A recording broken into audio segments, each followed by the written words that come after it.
So when you're watching this later, this is going to be a show about AMD and PlayStation and AMD and Xbox. We're doing live shows a little bit differently, so the start of these might be a little choppy, awkward, like a mid-sentence or something. That's totally fine and normal. I will save the actual content discussions or reactions for later in the show. So look for timestamps below. Like if you're watching this later and it was like, wow, that came in mid-sentence, don't worry, you didn't miss any content, okay? The actual meat of the content is now going to be using timestamps. Some of you are already accustomed to this. About an hour into the show, I do the thing. I do the talk. I do the segment. I do the reaction. This is what we're going to be doing today. We're talking PlayStation AMD versus Xbox AMD. There's a video from Moore's Law is Dead that I think is extremely insightful into where things are headed. And it's very different for both platforms. And I think there's some pretty telling things that he said that is, I think, a pretty good explanation of how things went this gen and how things transpired with hardware. I've watched some pretty big breakdowns about, Xbox One into Series S and X and how that, dramatically changed things. And the differences in how the companies are interacting with AMD, I think, is significant. We've got the Mark Cerny video that just happened, and now we've got these things that, Moore's Law is Dead is saying, and then we've got a lot of the leaks about Xbox Magnus and the PS6. The PlayStation 6 and the Xbox Magnus are on the horizon 2 or 3 years away, and there's a lot of people looking at, like, how that's going to face off, how that's going to go. What's that going to look like? And I think it's going to be very different. Now, not good and bad, but different, depending on what you're looking for as a consumer. Depending on who the target audience is, these plans will look and function very differently. If you are a big Xbox fan, I actually think there are good things coming for you with the commitments to backwards compatibility and a console hybrid. It might be a little bit more pricey than maybe you were accustomed to going into the Series S and X generation, as well as just how great Game Pass was with respect to price, and now no longer is that great with price. It might still be the best deal for you, might not. However, I think the future is good if those things are strong enough value points for you to say, hey, I want to buy this Xbox Magnus. I want to buy this PC hybrid. PlayStation, same deal. I think if you've really bought into their value system and what they pride themselves on, I think the future is actually very bright for PlayStation fans because they are still committed to the hardware being central. They are still committed to moving and improving things like graphics and lighting and performance. That is not going away. They also seemingly are committed to continuing to be a console first and not some other hybrid device. And their commitment and their relationship with AMD, I think, will meet that out. I think you will see that in the results of the things that they bring to the market. So I am saying, Xbox AMD versus PlayStation AMD. I don't think there's really a war anymore between these consoles. I do think there's going to be a very different, not that it isn't different right now. It is very different right now. But I think it will be more noticeably different probably than it ever has. That they are targeting very, very different audiences. Whether or not that's successful, whether or not Microsoft views it as successful, because that's ultimately the determination of the future of Xbox's endeavors, whether those are endeavors in hardware or publishing, that future is largely going to be shaped by Microsoft, which is something I've been trying to say for a very long time to people, that you've really got to look at Microsoft. They're very, very utilitarian and pragmatic about these things. So if something gets killed, shut down, removed, canceled, whatever, that's likely coming from Microsoft. And then, and PlayStation, same thing. If you're looking at their future, they very much are going to be leaning into things that people both like and don't like. People like their focus on hardware and innovation, but don't be surprised when they keep leaning into live service. I know people hate that, but that's going to be a continued theme that they have because they're in the same fight now with looking for more MAUs, looking for more revenue from the user base, and the cost of live service games is so much smaller, budgetarily, and the money that can be made. If you look at what happened with Helldivers 2, what will likely happen with Marvel Tokone Fighting Souls, I would imagine they're going to continue those efforts. But in the realm of hardware, I think both companies have their own ideas about what needs to happen and how to appeal to both their target audiences as well as potential new audience and consumer members. So If you're liking this content and you're watching it later, you can go to about the 1 hour mark. If I don't have timestamps below, bark at me. I try to be really good about that. I go from this live stream right into something else, so sometimes I forget to loop back. I try to go about an hour into the show where I'm going to be reacting to a Moore's Law is Dead video. There's a segment of his video where he specifically speaks to how AMD and PlayStation have a relationship that's seemingly very different than the relationship that Xbox has with AMD. So, and just a very, very quick piece of housekeeping. By the way, guys in the stream right now, do me a favor. A bunch of you are here from Morning Coffee. Please remember to hit like. You guys crushed it on the like count on Morning Coffee. That's gone. That stream's over. We're in the real show now, right? A little bit of housekeeping. If you're watching this later and you're like, what's going on with memberships? YouTube made changes where making members content is very damaging to your channel. Moist Critical is no longer doing members content. Linus Tech Tips just said he's no longer doing members content. They are much larger than me, like astronomically larger than me, and it was harming them. Think about what it's been doing to me. For the past 9 months, we have been trying to wrestle this bear, and we have lost. We have made very little progress and growth as a channel for 9 months because of this, and it's been very frustrating, but I wanted to honor my commitment to my members. So now Morning Coffee is a public stream where only members can talk. Our green room thing that we do in the afternoon is going to be in the Discord. Madam streams with my wife will be public, but members only chat. And we're going to continue to do things like Q&A and other things that benefit you as a member. So if you like the content and want to be more involved, click join, become a member. And that's the long and short of it. The $5 membership is going to get you into pretty much all of that. If you decide you want to do a little bit more and get involved in more, you can decide to upgrade as well.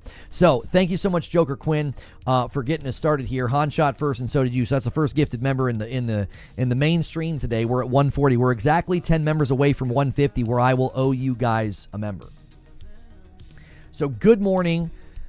Good afternoon and good evening. Thank you for already 100 likes. Let's try to get to 200 likes lightning fast. That does help us out. It really, really does. And Wired Rope's going to do a 5-bomb for purple and give them the lead in the contest, but now we're exactly 5 away from 150. We'll see who slams this one home. We're going to need a little bit of momentum on this member count. We are behind, and that is for the Friday night stream with Madam. You guys can help unlock that. We'll be playing Dead Take this week, a spooky game.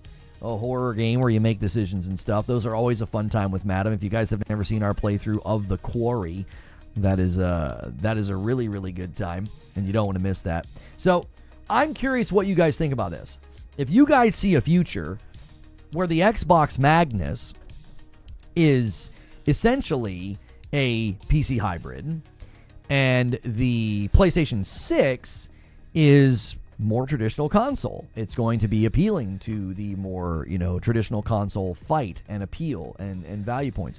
What do you think is more compelling to you? Neither, maybe. Maybe you're like, neither. I'm on PC. Well, I don't need any of this. What's more compelling to you? A console PC hybrid from Xbox that we're hearing is going to be around $1,000, or PlayStation 6 that'll be around, probably, I'm thinking around $600. Neither you peasants. So guys, we are blessed with one of the master race here today. One of the PC boys are here in our presence, in our midst. Good morning, Mike. And Mike, how are you? PS6, I'm buying the Magnus. Everybody weigh in right now, even if you're lurking. Just weigh in, type in the chat. Just real quick, I want to know where you're landing on this in the future. Where do you see yourself landing? Which do you think appeals to you more? More traditional console approach from PlayStation, or the console PC hybrid from Xbox? Do you see yourself maybe being more in the PC realm in the future and not really not really gravitating to either of these brands going forward? I got people saying PS6. Need to get exclusives, says Ranger. I got PC. I got some PS6 votes here. Henry says PS6. A moderately strong PC would sell for workstation and school. I'm sticking with PC, says Drewski. I'm getting the PlayStation, but I have to see what type of value the Xbox delivers.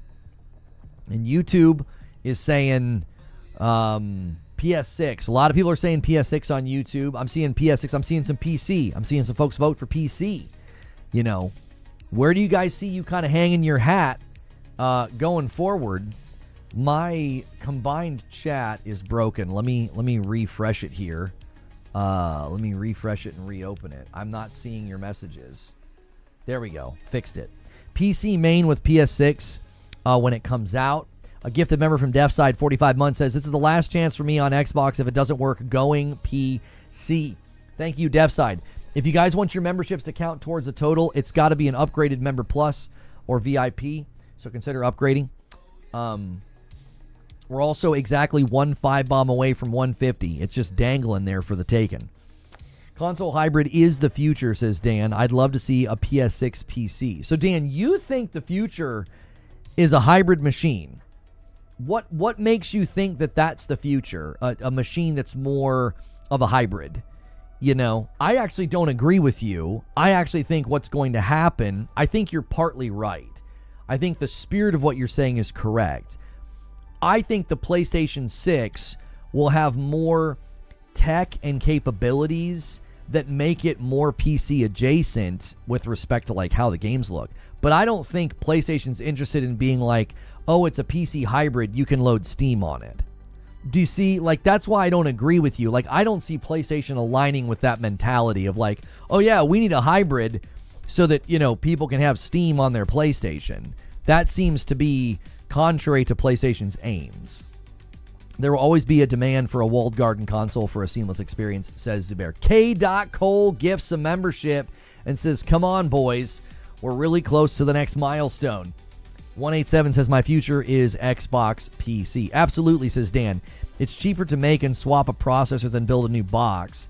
Basically an upgradable PS6. I do not think that will happen. I mean, you guys can weigh in here. What do y'all think? Dan is saying, and I don't think so, Dan. I really don't think so, that they're going to have like a modifiable box. And K. Cole says, I'll do it myself. A 5-bomb, also being an agent of chaos, pushing us past the 150 mark. Thank you so much for doing that, K. Cole. And guys, I appreciate you being here today. This new format might end up helping us. I mean, we've got a bit of momentum. There's so many of you here, so make sure you're hitting that like button. You guys are crushing it right now. What a live stream. We're discussing right now where we think the future will go with the PS6, with the Xbox console PC hybrid, with PC in general. And Dan is suggesting that a future PlayStation 6, you know, will be more like a hybrid and that you could like swap parts out. I don't think they're going to build a system like that. I just don't. If your PS6 PC has interchangeable parts, it is no longer a PS6, says Zubair. The CPU and the GPU and the consoles are on one chip. If you go to the Mark Cerny AMD video, I think that prediction really struggles because it's like they're making it pretty clear they're invested in something that will be like a unified system, not one where you're taking parts in and out. And Jadix comes in with a 5-bomb and bumps the line to 156 and then renews his member plus. That's called checking both boxes, man. That is awesome, Jadix. Not just taking care of his own membership, but taking care of 5 others as well. Thank you for doing that. It's now 32-22. YouTube takes the lead over Purple, and we're at 157. We need to end the day at 300 to be on pace for the week if you guys want that Friday night stream with Madam. And that Friday night stream will now be public as well, but it'll be a members-only chat. A great reason to click join and consider being a part of what we're doing here. So you want a modular PlayStation. Dan says, no, Steam, just upgradable firmware and hardware. So, all right, I'm gonna interact with this, Dan, because here's the thing. What you're describing wouldn't be cheaper and certainly would not be more accessible and would not have broad market appeal. I think you would really narrow the appeal because a lot of people would be like, number one, they're not going to want to spend the extra money. Number two, they're not going to want to be taking their thing apart and changing parts and pieces. That's not something that I don't think you're going to see from a console maker like PlayStation or Nintendo. I don't even think Xbox is going to do that with their PC hybrid. I don't think it'll be modular. I don't think there's any signs in the market that any of these companies would be looking to do a modular device because that really changes the nature of the device entirely. Tactical Gamer comes in with 4 months and I get the member. Why would Sony cut into the sales from their storefront? Sony is incredibly protective of their platform. Why do you think Game Pass is on the PlayStation? Thank you so much, Tactical Gamer, for 4 months. If you guys want to count in the total, you got to be on Member Plus. Make sure and use that upgrade command on YouTube if you want to bump up your support and add to the total that we're working on right now. Street Shadow says, Dan, respectfully, Sony's not going to do that. They have no motivation to do that. Yeah, Dan, I do think this is a bit of a wild left field, prediction that you're making. It's a very wild, kind of out in left field prediction. Because it would change the very nature of the device. It would honestly change the nature of the research and the work they're doing right now with Project Amethyst and AMD. It would completely change the nature of it. Because what they're working on is a system that would harmoniously do all the things they just talked about. If you start swapping parts, building it to have swappable parts, CPU, GPU, whatever, that would drastically change the nature of the device. It would change the cost of the device. It would change a lot. I just don't see it. I also wonder if it would harm would it harm the marketability of it? Like, would it suddenly feel like, wait, not only is it more expensive, but it's a device where I can, like, open it up and take parts out and put parts in? Like, that would really, I think, change the core demographic that it would appeal to. Save Sony a bunch of money in the long run? How? Less production cost? How? When they can make part swapping easy? So much of what you're saying is doesn't seem to line up with what most of us understand about this industry. Now, we could be completely wrong in our understanding of the industry, but my understanding of the industry is you're describing something that would take more production cost because it would have to be a more open system, okay? Not only would it have to be a more open system, they'd have to continue making new parts for it. Like, they'd have to have a version of a CPU or a GPU that could work with this thing. They'd have to have versions that could plug in and work with all the things they've developed and established. You're talking about driving cost up and just saying, oh, it would be cheaper. I don't think so at all. I think this would increase costs quite a bit.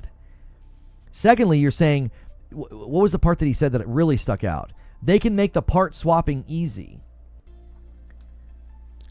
I just don't think so. I don't think you could make a system where like that is the case, where you could just have like the average person popping open their PlayStation and like Lego swapping parts. Now, yeah, people that understand the PC realm have told me it's basically like Legos, Lono. Like, come on. Okay, I want you... You've got a friend right now. We all have that friend who, I want to be careful on how I say this. We all have that friend who would struggle with a Lego set. We all have that friend. And the reason we all have that friend is I think there's lots of people like that. They are just not equipped to be opening up a PC and messing around in there, okay? They're not. They got home from their job. They want to crack a beer and prop their feet, and they want to play Madden or shoot people. Like, they are not looking to be like, well, yeah, so you take these 4 screws out. Yeah, you take that off. You got to move this out of the way. You push these 2 tabs down. You pop out the CPU, and then you snap in the new one. No, they're not going to want to do that. You're talking about making a device that would largely, I think, turn lots of folks off. They'd be like, I don't want to mess with that. I don't want to do that. That doesn't sound like something I would want to do. I'm that friend, says 8-Bit Dad. Yeah, listen. Some of you are that friend. Some of you are that friend, okay? You guys fat finger tying your own shoes, okay? God love you. We all love you, and we love having you around. But we would never ask you to help us with something like this, okay? We just wouldn't. And it's okay to be that guy. It is, Making a sandwich is a challenge for you. We get it. We understand. The point is that I'm that guy voluntarily. I know for a fact I can take these systems apart and change things if I need to. I swapped the power supply in one recently. I swapped the GPU in one the one time. I know how to do these things. I just don't care to. I don't want to do it anymore. I built PCs in college for people in my dorm. I went to Newegg. I got the big ugly white, just ugly looking towers. We were still putting CD-ROMs in them back then. We were putting burnable CD-ROM drives in these systems, in these bad boys. I come from the OG days, okay? A lot of people talk to me, like they know, and they don't, okay? They don't know. I was there when the old magic was written, okay? The point is that I've gotten to a point where I don't want to do it anymore. I'm like, I don't want to do that. It's really easy. You just, no. I didn't say it was hard. I said, I don't want to do that. OG days of 2005, 2002. From 2000 to 2002, I was regularly building PCs. 25 years ago, okay? $2 super chat. Absolutely not. People lost their minds over the SSD. So, I'm not saying it's hard. I'm saying I don't want to. There's a big difference. It's like, I don't want to do that. I don't want to mess with any of that crap. I want to plug it in, I want to push a button, and I want it to do the stuff. Just boop. That's my contribution. I plugged a couple cables in, and now you do the rest. Please. And thank you. So, I don't think the future PlayStation 6, I don't think you're going to see a PS6 fall into this lane. A $20 super chat from Otavio Cruz.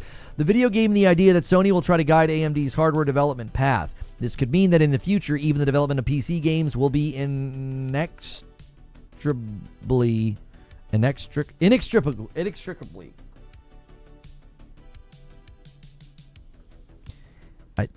I'll get there. PC games will be inextricably linked to development on the PlayStation. I need a round of applause. That was hard. That was tough. Okay, I made it. I made it through that word. Nothing's easier than a console. It's literally 2 plugs and that's it. That's right. Brain fart moment. Lono, read good. I read gooder than you. I read gooder than you. I read gooder every day. I want to sit on my couch, press the power button on my controller, and turn the console on and start a chain reaction on my TV and sound. Yeah, everything. If your dice can't do that, you're worthless to me. This is where I think the Xbox Magnus does have an appeal. Right? I think the Xbox Magnus has an appeal because it's going to give you that, along with capabilities that you've not really had before. If you guys are coffee drinkers and looking for another way of support, right there. Look at that. Nice looking bag there. Use the coffee command or go to reforgeroast.com. Also, guys, really quickly, you guys did such a good job with likes during morning coffee. Let's get there. You guys are doing it again. We're already on our way to 200 likes. Thank you for that. I just want to push the button and hear the beep, and I'm ready to go. Xbox Magnus sounds like gamer condoms. Is that the official name? No, it's the code name. So you had Xbox Project Scarlet. You had the Scorpio, right, was the one with like Xbox One or whatever. I have one of those little things I got from E3 for the controller from that. I think I still have an Xbox Scorpio controller as well. I bought like the Xbox One X Scorpio version or something they did like that. So the new one, the code name is Magnus. Code name's always better. Yeah, like Xbox Project Scarlet, if they would have come out with the Xbox Scarlet, it'd have been amazing. The reason it wouldn't have worked is because Scarlet is like red. So it's like it would have been weird to be like, where's the red? You know what I mean? I guess they could have gotten really cheeky and made the power symbol have like a red ring around it. This red ring means you're ready to go. Like, I don't know. They could have really leaned into the red ring of death meme. In any case, yeah, Magnus and Orion are the architecture code names after the Transformers. There you go. Didn't GameCube do modular parts? Says Perfect Image. I don't think so. No, wait. They did something here. Let me clean out the question queue. I'm not going to pull up that question. I cleared it out. Sorry, Perfect Image. You're like one of the few people that still use the command. We'll get there. We'll get there one day. We'll bring back Q&A like as a segment. So, yeah, the names are just, code names. What we're going to be looking at is the relationship between PlayStation and AMD, and the relationship between Xbox and AMD is very different. according to Moore's Law is Dead.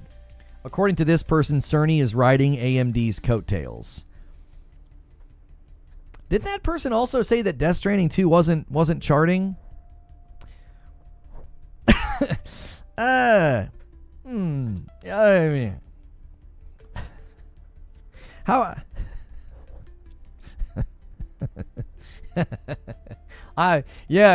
He's riding on their coattails. AMD literally said that FSR4 was like one of the first things to come out of their Project Amethyst relationship. So, do I want to go with somebody who like told the public something that wasn't true about like Death Stranding 2 not charting, or do I want to go with like AMD and Mark Cerny? Who am I trusting here? I don't know. It's a difficult choice. It's a difficult choice. Really is. Cerny literally helped create hardware for AMD's next GPU.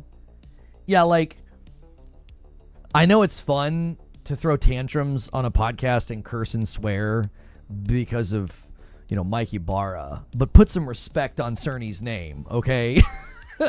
That's what the frick I would say. You put some dadgum respect on Mark Cerny's name, you clown. Like, he's riding AMD's coattails. Do you have any idea who you're talking about? Like, even remotely? Like, come on. Let's cut the clown behavior, and let's all start acting like adults here. Cerny knows what he's doing. He knows what he's talking about. He's got a long-standing history, not just with Sony, but with AMD as well. So I think such a statement is ridiculous to even say. Non-PlayStation gamers are always haters and fake. That's not true. There's plenty of people who don't play on PlayStation that aren't haters and fake. Andrew, settle the frick down, Andrew. Sony's a serious company. AMD has often been an unserious company. Sony's a hardware company. Remember, they co-developed the chip in the PS3.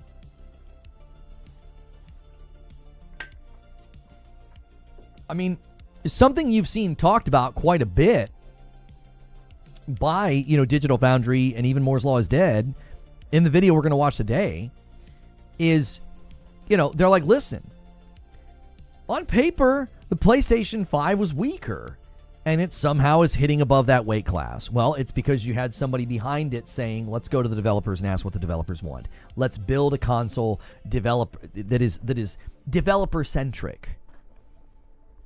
I think that you have seen the evidence of that this generation. You have. I think you will see that continue.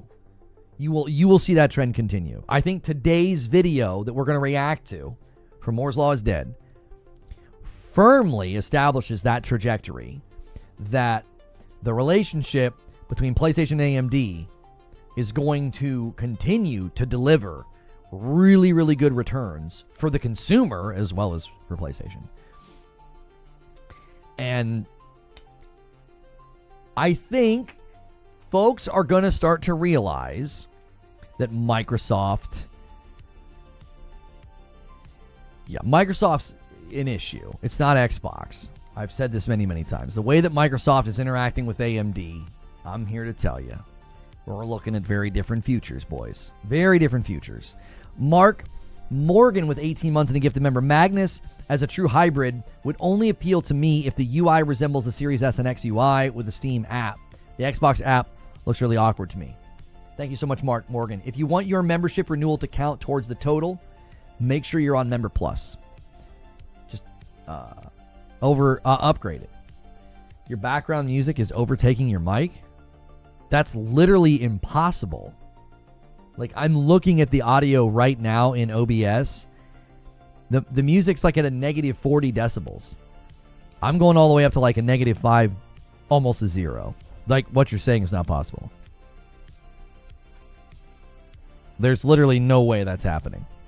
Maybe your plug's like half in, half out or something. Check your if you're using like headphones or something. Yeah, the music's down pretty low. It's definitely by definition background music. Yeah. It's much louder than you think on mobile, but it's not overtaking. I think that has more to do with the speaker on a mobile device than my setup. Your speaker just can't, give you like a spectrum of sound that allows for both to coexist well. I've got the music pretty low. Magnus, as an all-new Xbox hardware, will either be DOA or canceled before release. Wait, well, why are you saying this, Sadlands? What's making you say this? Walk me through this. You're saying, let me pull this up again. Okay, let me make sure you're not a troll. Okay, you're not a troll. Magnus, as an all-new Xbox piece of hardware, will either be DOA or canceled before release. Why do you think that? What's driving you to such a negative view of that future? I think when... Now, Sneakers, I don't know if you guys have seen this. Sneakers SO has weighed in on how Microsoft has pushed back, and he calls it PR and propaganda. So, that's Sneakers' opinion. Now, Sneakers said the hardware plans are up in the air. That doesn't mean anything's getting canceled. But he did seem to indicate that like the timelines weren't lining up for something that's supposed to be coming soon. Cancellations have been rumored pretty consistently. There have not been rumored cancellations. Let's be clear. There was an internal handheld canceled by Xbox that Kepler is claiming AMD wanted so many chips ordered, and they were like, we're not freaking doing that. That's too many. We don't know if that's true or not. Kepler's got a pretty good track record. Okay. So Kepler's like, AMD wanted 10 million, and Microsoft's like, we can't do that. Now, Jez Corden said that wasn't true. There's been a handful of times where Jez has been like, hey, my sources say that's not true. It ends up being true. Like that happened with the whole Sarah Bond, changing roles thing. Like that one didn't work out too well. And I think some of that's because sources are late to get the information. I think that's been some of the misfires that we've seen from people being like, well, my sources say this, has been, I think some of these sources are late to fire. And in this situation with what Kepler is saying and AMD and the 10 million and the internal canceled handheld, okay, I trust Kepler.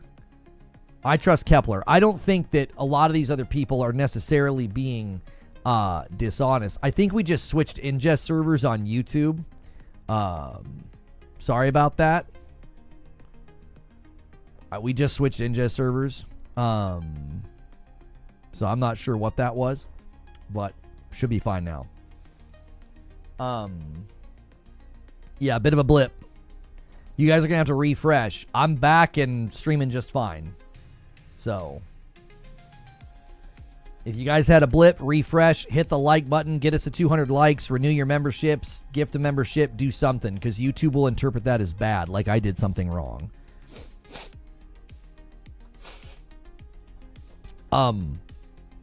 What were we saying? Okay, yeah. So let's be clear. There was an internal, Microsoft-built handheld that they canceled. Okay? Did you catch the second part? No, let me look at what you're saying, Sadlands. Let me look at what you're saying. So Sadlands has said the following.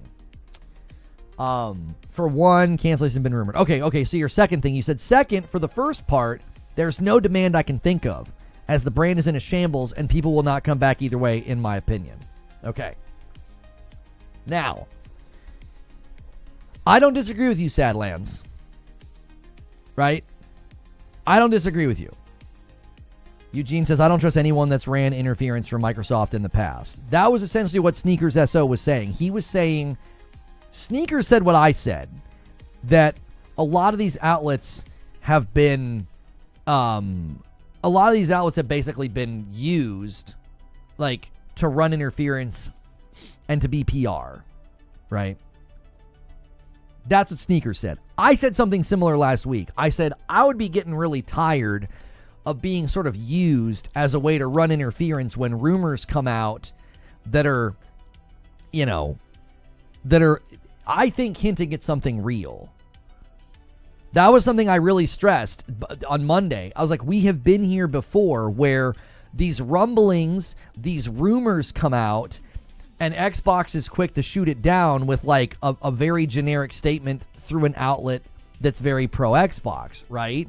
And I would say, man, I would stop letting them do that to you, or at the very least, I'd be very careful with your wording. I would be like, Microsoft has responded, take it as what you will, instead of acting like it shut the whole thing down. The most interesting thing to happen over the weekend to me was that Microsoft was actively monitoring this and responded as quickly as they did. I saw people talking about this on Twitter, and they're like, yeah, Microsoft's got a comment on this on a Sunday. And I'm like, how is that not alerting you that they're on guard for this getting out? You don't think that's interesting? That, like, the minute this sort of thing hits the airwaves, they're responding rather quickly? Within 48 hours of the CFO's remarks in 2023, Phil Spencer's doing an interview with Windows Central. And here we are again. We've got rumors coming out, and they're immediately responding. I'm like, that's kind of weird. It's almost like you guys are worried this is going to get out, and you're out here on guard for it. You're ready. That's unusual for a company this size, in my opinion. Why the frick are they paying attention to Reddit, NeoGAF, and Reset Era? Huh? Microsoft is like the biggest company in the world. Why are they paying attention to this stuff? That's what should be alarming to people. Now, I am not agreeing with the Sadlands. I don't think the next console's canceled. I think Project Magnus is going forward. I think you're going to get that hybrid. But I think when they say their hardware plans are up in the air, I think there are phases of the plan that are likely like in jeopardy, where they're like, yeah, we don't know about that. There's timelines and things that Sneakers said just aren't happening when they should be happening.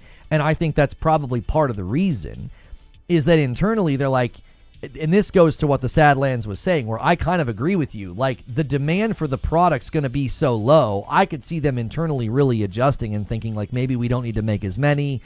Maybe our timeline can shift. Maybe these other hardware things we were thinking about doing, maybe there's just no reason to do that anymore.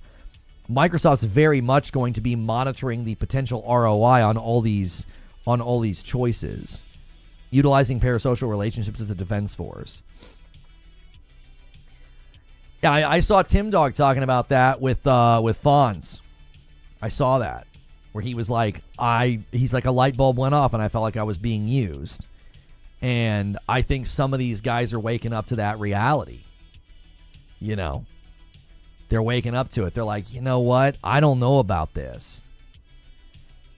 I've had a very, very long-standing theory. You guys know this. I've had a long-standing theory that during the Xbox One era, Microsoft got caught paying big YouTubers to do videos, promotional videos of the Xbox One, and they were not divulging that they were sponsored. That led to the entire industry being regulated to where if I am paid money to say something, I now have to tell you that and hashtag it and mark it. The content must be flagged with that. Okay? That's because of Microsoft. That's why that happened. They're the ones that got caught doing it. I think in response to them getting caught doing that, I think they had to take a very different approach. You're never going to go to somebody with 1 million subscribers and say, we can pay you with access. We can buy you a steak dinner and fly you out to a conference. Somebody with 1 million subscribers is going to tell you to piss off. They're going to be like, what? No. If you want me on your team, if you want me promoting your product, pay me my money. And go through my agent, by the way. People of that size have an agent. And if you want them talking about your product, you're going to go through their agent. Okay?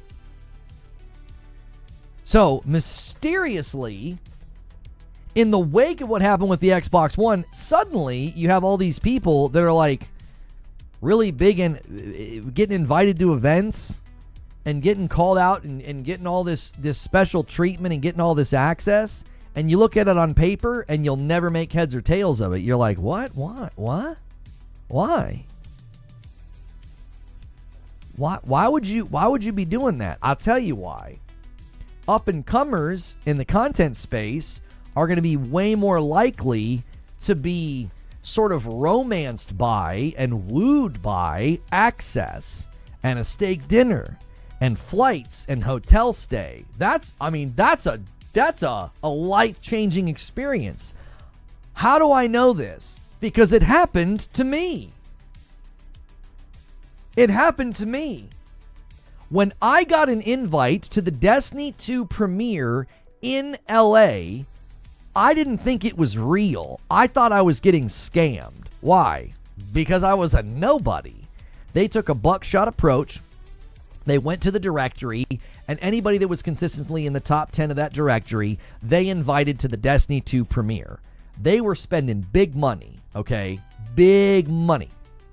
And I got swept up in it, and I got included. Do you want to know what happened when I got to the Destiny 2 premiere? Steak dinner with a guy from Activision. Because at the time, Activision was the publisher. Now, why do you think they did that? Why? Well, they knew that would be a very potent and very powerful way to kind of get me on Team Bungie, get me on Team Destiny.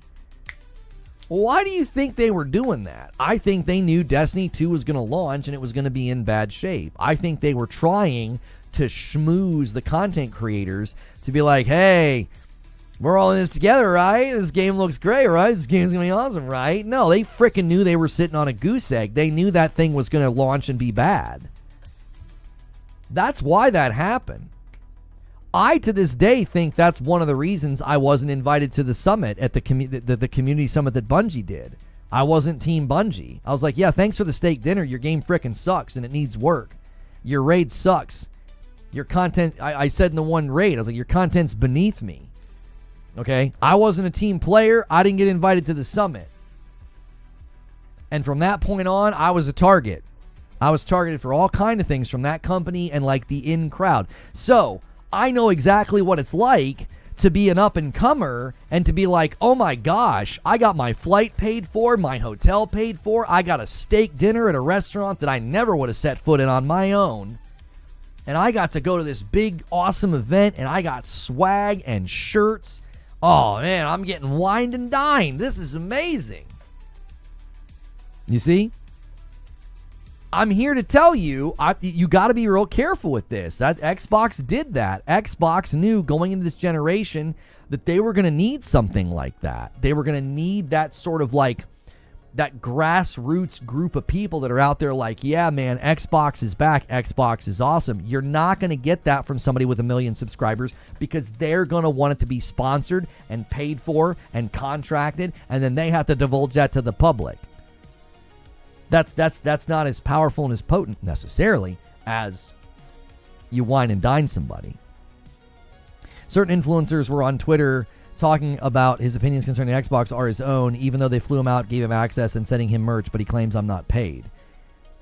Yo, David Hoodad, I'm sorry I missed your resub. That's 20 months in a VIP. Let me add you to the total. And a $2 super chat from Jonathan. Call of Duty so big on incentivizing streamers. Yeah, Call of Duty has a history of doing that. Like, if you cross them, you're out. Here's the deal. I'm not saying anybody that was flown out and given these spiffs has been lying or doesn't have integrity. I'm not saying that. I'm saying the company doing it has a reason to do it. Forget the people involved. Look at what Bungie did with Destiny 2 and someone like me, an up-and-comer. It was heavily influential. Right? Why would you invite me to steak dinner at the time? It was 2017, bros. You guys know back then. I think my concurrent average viewership on Purple was like maybe 400 or 500 people, maybe. Now, near the end, before they came for me and tried to get me canceled, I was averaging anywhere from 2 to the upwards of 8,000 people in a stream. Okay? But Bungie had a reason. Activision had a reason for doing that. They were trying to get people on Team Bungie, on Team Destiny, because they knew they were going to be facing a problem. They were going to need people kind of like in their corner, taking up for them. And that's a really great way of getting that. Now, you could argue, oh, they were just being nice. They just wanted to get to know you. I don't believe that for a minute. I don't think Activision and Bungie had like zero agenda when you were inviting smaller creators to like a huge event in LA and then you were taking them out to steak dinners. I don't think that happens by accident.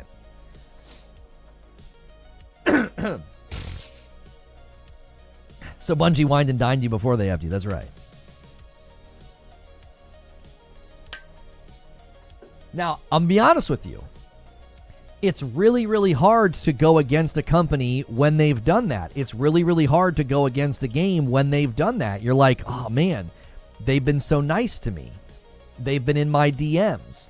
They've sent me press releases. It's really, really hard to go against a company that's doing that because you feel like, you know, I'm putting something good into jeopardy. You know, like, oh, I'm putting this into jeopardy. This is a good thing, and I'm going to put that into jeopardy. I completely understand it because I've been there. A $5 super chat from Tactical Gamer says, do you think Xbox and Microsoft would hurt themselves using an open platform versus having a closed store and their own plates? They're raising prices for a reason. I feel like this is something that Colin Moriarty has ranted about. Like, there's not really any benefit to Microsoft, like, having Steam on this future box because, like, what's it do for them? You're not getting any money from that. It's just another storefront on your box. I feel like he's been kind of banging on that. And I think I agree with him. I feel like I agree with Colin most of the time. And I think in general, it is a questionable choice. But I think in their mind, they can't win the platform fight. So they're trying to take a different approach. The platform fight, the console fight, in their mind, they're like, that ship has sailed. We have to take a new approach here. We're going to go publisher ecosystem. That's our strategy. We know we can make money from publishing. They looked at the numbers of Minecraft, and they're like, we can make big numbers. Why do you think the numbers on Call of Duty came back and they raised the price of Game Pass? Because they're thinking like a publisher ecosystem. They're not thinking like, well, we've got to make sure and keep, you know, Game Pass price down, and we got to get people into the console. No, they're not thinking like that anymore. They're thinking about being a publisher ecosystem. And so everything's sort of stemming from that choice. The Asus ROG Ally is a part of that. They're a publisher ecosystem now. Xbox is everywhere. The whole this is an Xbox thing, that's what that was born out of. That we're no longer a platform-centric, console-centric brand. We're an ecosystem. We're everywhere. We're cloud on your TV. We're on your laptop, your iPhone. And we're publishing games. We're putting games everywhere. I'm a financial planner, says Crispy Bogod. Invest companies want me to sell their product to my clients, and I stopped accepting lunch, golf, skiing invites from them because, yes, it's hard not to be biased. It's extremely hard. Because you feel like you're hurting a friend. You feel like you're hurting a relationship. It's very, very difficult to do. Listen, I think you can see it. I'm just going to say it. I'm going to say it. I am not going after anybody. I'm not naming any names. I want you to watch very carefully and closely the next 12 months. You can already see it. You can already sense it. Some of these guys feel burned, and they're starting to say, you can sense it in their face and in their voice.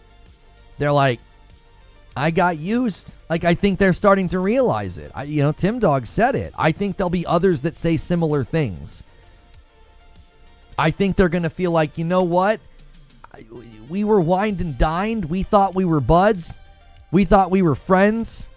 And the reality was, it was just a company, speaking through us in a way. And I think folks are going to start to realize. I think it's really, really easy to fall into this trap and to think it's totally normal. I think it's easy to fall into that trap and think it's totally normal. Matty plays. I don't know if Matty's going to come out and say he feels used. I think he's very, very much been critical of them. I feel like he's been more openly critical of them ever since the Redfall situation. Because I think at his level and size, he was probably like, yeah, you know what? That wasn't cool what y'all did. You flew us out. You had us play some vertical slice. And then the game was largely divorced from that. It wasn't even close to that. And you had us coming back talking about something that largely didn't exist. Right? That probably ticked him off, I would think. That would have ticked me off. So I feel like his criticism for the brand increased from that point forward. It was just like, I think he felt like trust was broken, and I think justifiably so. Anybody that went to that event had to feel like, wait a minute, this game is a dadgum disaster, and you had us coming back from a preview event talking largely positive about it. Don't forget, there's talk of government regulations around the globe forcing more companies to have no walled gardens. Microsoft is often ahead of the curve with strategy in the past. Where do you feel like they've been ahead? Can you give me an example of where they've been ahead of the curve? I think they were early with the entertainment aspects of the Xbox One, and that's essentially what smart TVs offer now. I think they were early. I don't know if they were ahead of the curve because people didn't want that from a console. So, not really ahead of the curve. Bad performance on any system is usually due to bad optimization on any system. Are you talking about like what are you specifically talking about, Wise Man? Tablet computers. Wait, so hang on a minute. You think Microsoft's been ahead of the curve on tablet computers? So is that guys in the tech world, if you're more connected than me, do you think that that's accurate, what he's saying? Yeah, I think Xbox Live and Xbox Achievements and the Xbox Arcade, they were ahead, but that was back in the 360 era. They were innovating. They stopped innovating. Tactical Gamer with a $5 super chat says, I would say they are still competitors. They are still competing for your time, money, commitment, and trust. There's only so many hours in a day. And a VIP renewal from Eugene. Thank you for 49 months, Eugene. I've not fought that guy yet, Dan. The Surface was pretty revolutionary. Okay. I'm not tuned into that world. That's why I asked chat. I was like, do you guys feel like they were ahead of the curve? Okay, we'll say that maybe they were ahead of the curve on tablets.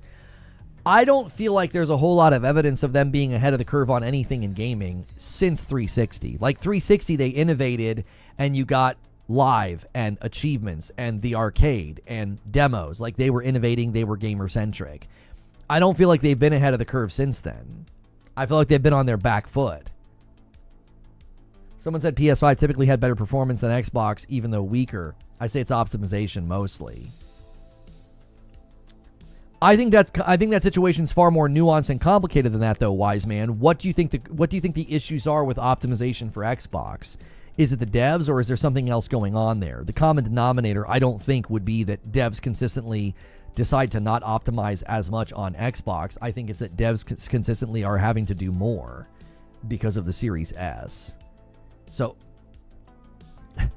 Moore's Law has some really interesting comments about that in the video we're going to watch today. There's a very interesting comments about like what they could have done with memory. It's unbelievable. It's unbelievable. If his claims are even remotely accurate, it's mind-boggling. It's mind-boggling what they chose to do. iPad and Surfaces were not the first tablets. I had a tablet PC from HP in the early 2000s. Yeah, I don't know enough about the history of that to know who was ahead of the curve. I don't know if I've seen evidence of Microsoft or Xbox being ahead of the curve in almost anything as of late. Again, that's been my observation of the brand for, the 10 plus years I've been doing this. There's been some service-like devices, but nothing that's comparable in quality and function, says Eugene. Windows on tablets painful. Android just took over and never looked back. A lot of times it pays to be second or third when it comes to tech innovation. Just seeing the Xbox Rock Ally X was given a 9 out of 10 from IGN. I mean, I don't understand why anybody would give it a bad score. The device was already in the market and people liked it. There was already a ROG Ally in the market and it wasn't like a bad device. I don't expect it to get bad reviews. That would be weird. That would be really weird for it to get bad reviews. It's like a tried and true tested piece of equipment. They just slapped an Xbox logo on it. Like, I don't... The clock speeds, RAM, I/O, PS5 is just a better all-around console. As far as arguing which console is best from a hardware perspective, I think Series X, had it been by itself, it could have stood very tall. I think it got really hamstrung by its little brother. I think it's unfortunate, but I think it's a bummer that device couldn't really be leveraged. Like if imagine that it was leveraged in the way that like the PS5 was leveraged, I think it would have been a very, very strong contender as a piece of equipment. It would have been really good. If like that's all they sold and that's all their developers were developing for, like if they had developers that were like, no, we're building for Series X first, PC second, the things they would have been able to do, if you look at how like Forza Horizon runs and looks on the Series X, it was like they never really got beyond that. That was like their peak. Indiana Jones, you could probably argue, is another game that has done that in Doom: The Dark Ages. But in 5 years, I mean, that's not a lot of games that have really been able to show off what the Series X is capable of. It's extremely disappointing, given how good the device. I think that's a very good device. I watched the presentations on it. I watched the marketing for it, and I was like, this is a good device, and I've got one. And it just sadly hasn't been leveraged that much, you know. Last chips in the PS5 and Series X and graphics didn't change like I thought. I can't tell the difference between Xbox One X. I mean, I would say maybe get a new television or go to the eye doctor if you feel like the Series X wasn't doing a better job than the One X. Like, are you kidding me? Like, play Forza Horizon with all the goodies turned on at 60 FPS. Like, play Doom: The Dark Ages at 60 FPS. Play Indiana Jones. I can't imagine thinking the Series X isn't, thinking that it's not more performant than the One X. Like, I would say your television might be bad, or maybe you need to go to the eye doctor. Like, come on, man. Come on. That device is capable of quite a bit. Freddie with 50 months in a member plus. Mobile gaming is better than everything, Kappa. Mick Pratt with 29 months in a VIP. So much propaganda, it's hard to know who to trust. Boom, boom. Well, you know who you can trust. You can trust me. Because none of the brands like me. None of them. And I take that as a badge of honor. I do. I take that as a badge of honor. I can't get PlayStation codes. I can't get Xbox codes. And that to me is important. I think that's my future. Is that none of the brands like me.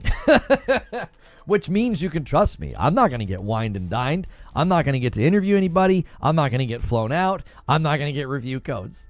We're there, boys. We've made it. Now, the S wasn't much better than the One X, and some games perform better on the One X. Yeah, that's actually true. Yeah. People brag about their access. I'm going to brag about my complete and utter lack of access. That's going to be my new approach to this. That's right. That's right. If you guys have not hit the like button yet, do me a favor and do that. In a little bit here, we're going to be pulling up the video and reacting to it for Moore's Law. We try to do that about an hour into the show.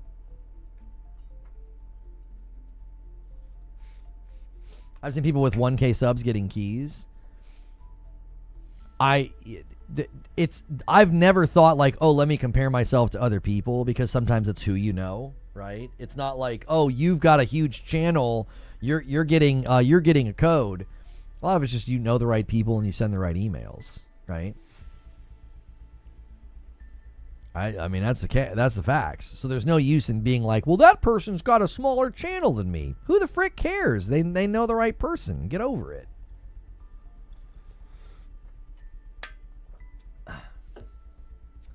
So yeah, we'll be watching that video shortly. Make sure you guys are hitting the like button.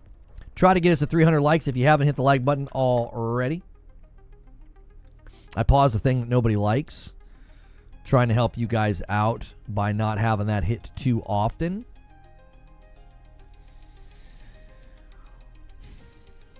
Let's see here. Okay. Good to see.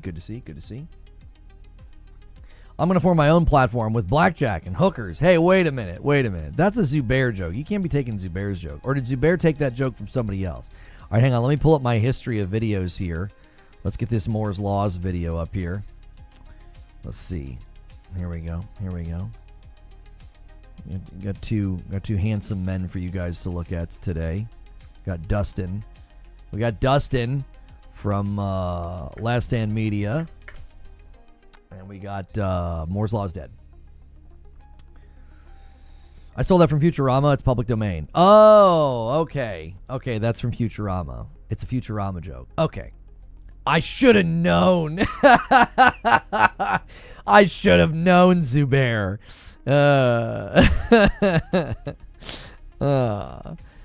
It's funny.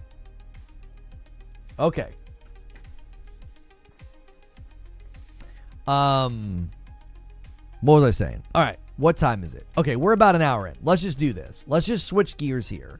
So, there's two segments I want to watch here. Moore's Law is Dead talks about Sony and AMD, and then he talks about Xbox Magnus. And I want to watch this with you guys, okay? Do me a favor and hit that like button. Do me a favor and consider becoming a member. Click join. Check your primes. Keep those gifteds coming. And you guys can keep working on this goal here. All right, let's transition here. Let's get this going. There we go. Okay. Let me see if we've I don't know if it's working. I might need to do, hang on. Let me do this. And let me go interact. There we go. There we go. All right. I don't think I'm going to record this. I don't think I'm going to record this because I think this will end up being too long for a recording. So sometimes we recording yesterday mess with stuff. We think we fixed that problem. I'm actually going to hit record right now and just see. Let's just see if it completely screws up my audio. Let's see how that goes, and let's see if it breaks audio like it did yesterday. And if it doesn't, then great. We'll be very happy to have it not screw up. Silver Super says, "Let's go." Record it. Jazzer says, "Record it." I don't know if we would re-upload this. Like I feel like it's going to be too long. I feel like it's going to be too long. Okay, let me go to this scene here and let me do that. Creature says I'm not using it. Yeah, it'll be too long. Re-uploading a reaction makes sense if it's like, like a 20-minute, very intentional thing. This is going to be pretty back and forth and meandering with you guys. So, Lono doesn't have to worry about things being too long. This is new for him. No, okay. Yeah. Yeah, okay. Says the guy who has to worry about things being long enough. Like, is the sandwich longer than your arm? You know what I'm saying, Zubair? Like, come on. Like, all right, let's get into this. Let me unmute. Let me mute this. Here we go.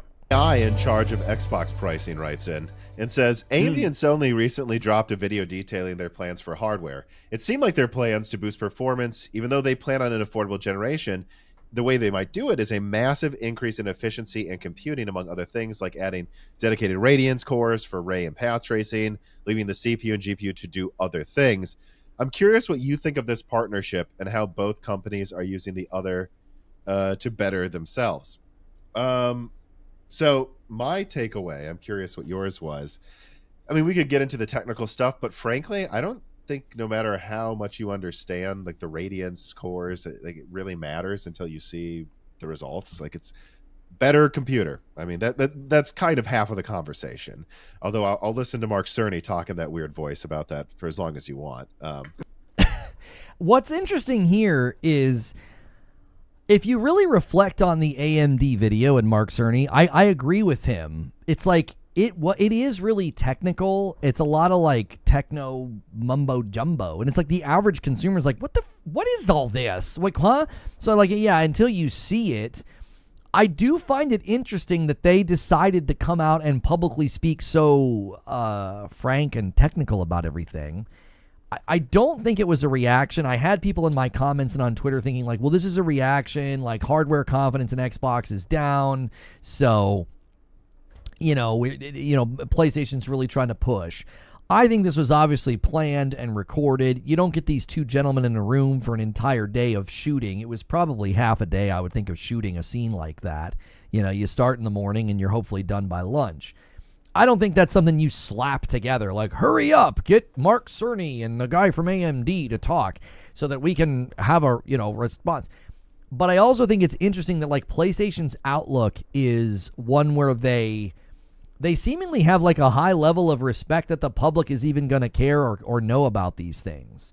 Like, they really respect your intelligence. They just talk to you at, like, I would consider to be a pretty a high level. Like, it's like they're not talking generic and they're not using a bunch of PR nonsense. They're like, yeah, this is what we're building and this is what it's going to do.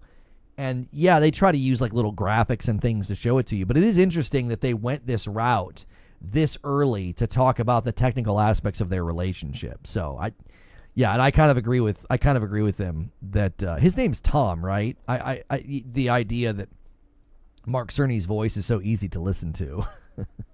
We took a different approach with this. Right. It's quite entertaining ASMR. But my major takeaway was RDNA 2, I always heard, was kind of designed for the PS5.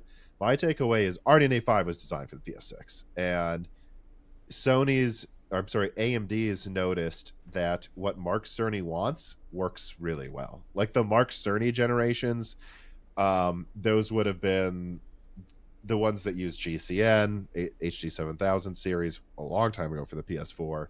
And then Cerny skipped GCN like 1.1 and 2 and blah, blah. And then right when they got to Polaris and Vega, a hybrid of that is what they use for PS4 Pro. And those were the ones that sold best. That sold best for Radeon on desktop.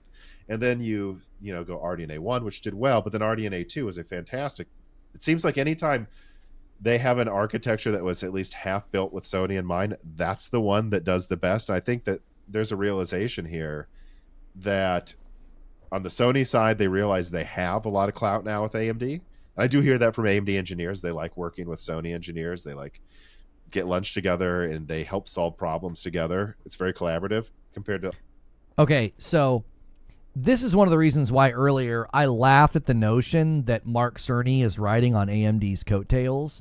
Like, you couldn't say something more absurd and stupid if you tried. Like, you'd have to make an effort to try to say something dumber than that. Like, let me try to top it. You know what I mean? Like, Mark Cerny is, Dana Carvey in disguise. That's at least funny, so I guess it doesn't really work.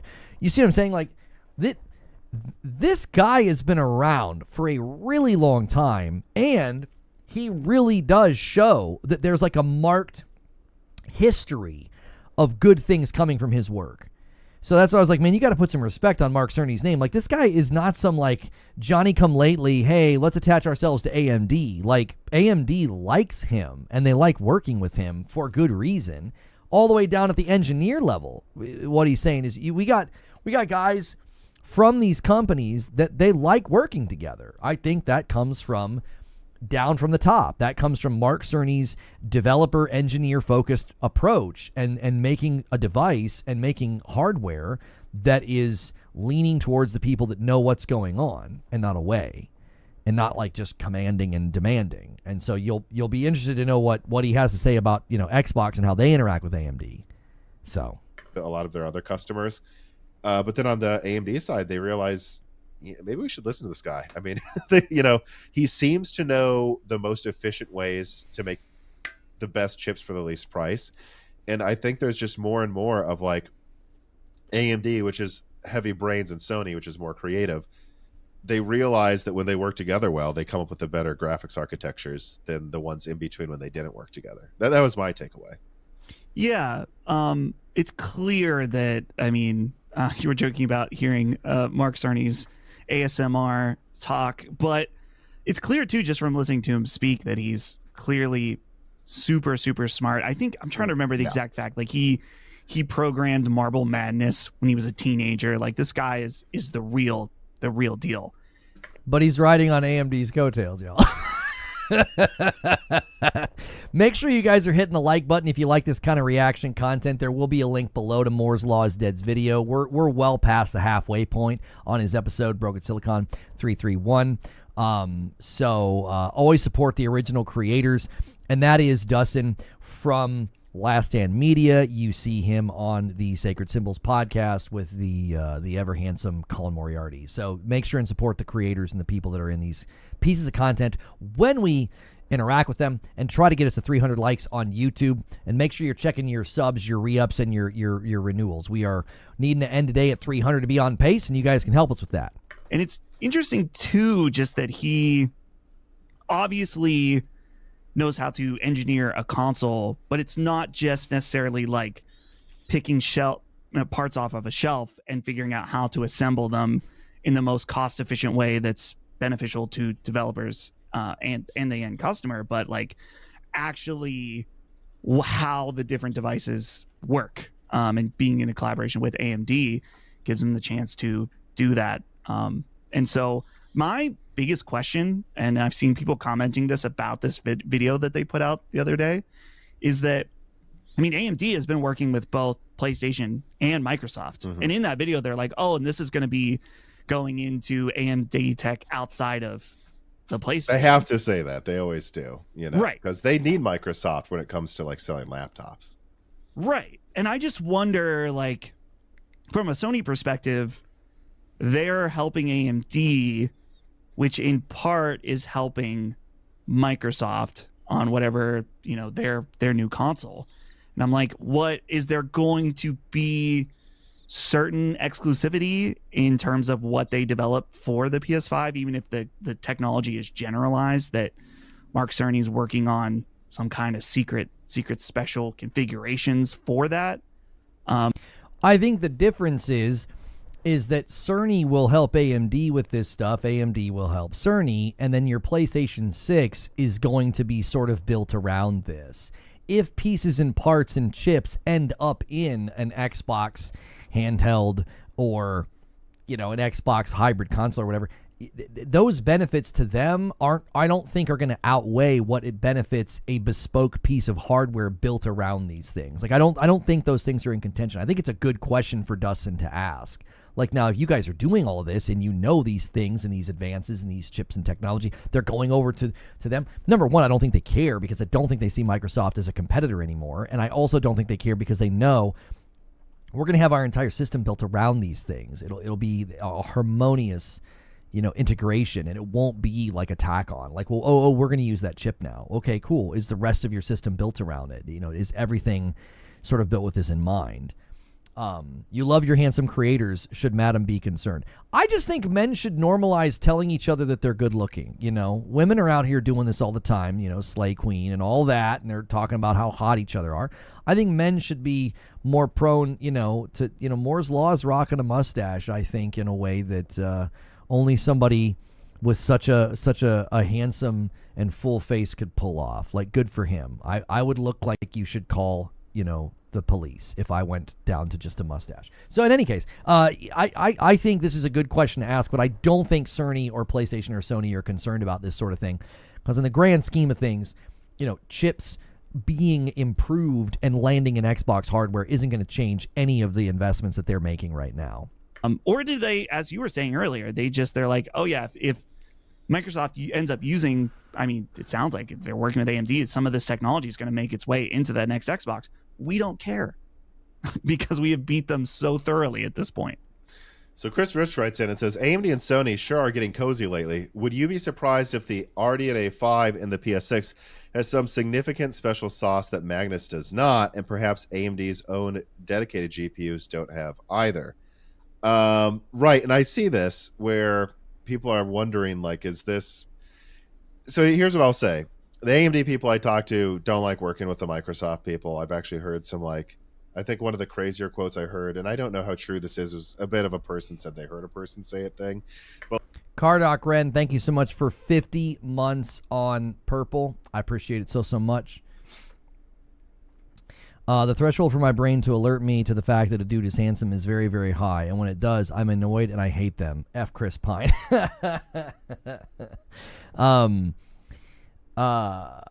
If you are going and your homies don't check out your fit until you look fresh, then you're not your homies. That's what I'm saying. That shirt accentuates musculatory definition. Who? You can't be talking about me. This orange shirt is not doing that. It also was just kind of pulled down. So what he's about to get into is something that, okay, I need to say something before we watch this part, okay? Because this is something that was quoted in an article that kind of led me down this road. It's like, I really want to see what Moore's Law is saying, because, you know, I was reading an article and the quotes in the article were, you know, pretty inflammatory. I was like, okay, let's check this out. So this thing he's about to say, something that I think people don't necessarily understand is it's not about the rumor. It's why is the rumor believable, okay? It's less about the substance of the rumor and it's more about why is the rumor believable, okay? So I think that what he's about to say sounds very believable given everything we've heard about interacting with Microsoft. I also think it's believable given some of the decisions they made about the Series S. And he's going to get into that in the next section as well. So what he's about to say, I find very believable. If you think it's just it's hate and then he's a pony and then he's dealing in, spreading lies or whatever, that's fine. You can come to that conclusion. All right. I've come to the conclusion that what he's about to say sounds very believable and also adds a lot of great context as to where things have landed, this gen in particular.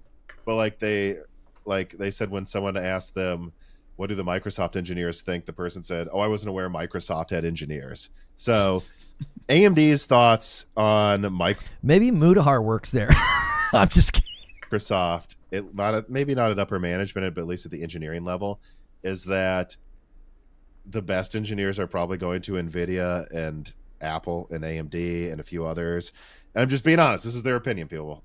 It's harsh, but and then at Microsoft, these are the people that didn't get hired by NVIDIA, and they kind of want AMD to do all the work for them. So there's no way that can help your relationship and also like they sometimes feel like Microsoft is like the president in V for Vendetta on a giant screen screaming at them to get something done, whereas there's more give and take with Sony. Okay, I'm just gonna stop it right there. Listen, that all sounds very believable.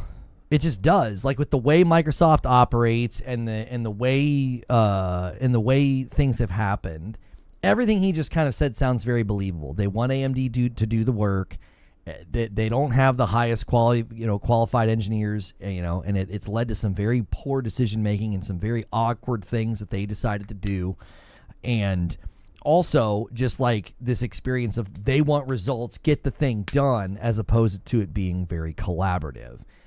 I find that to be very believable because we're talking about Microsoft, and a company of that size is going to be, operating at that way. That's just how their culture is going to be run. That's how they're going to get results. Okay, so I find what he's saying to be believable.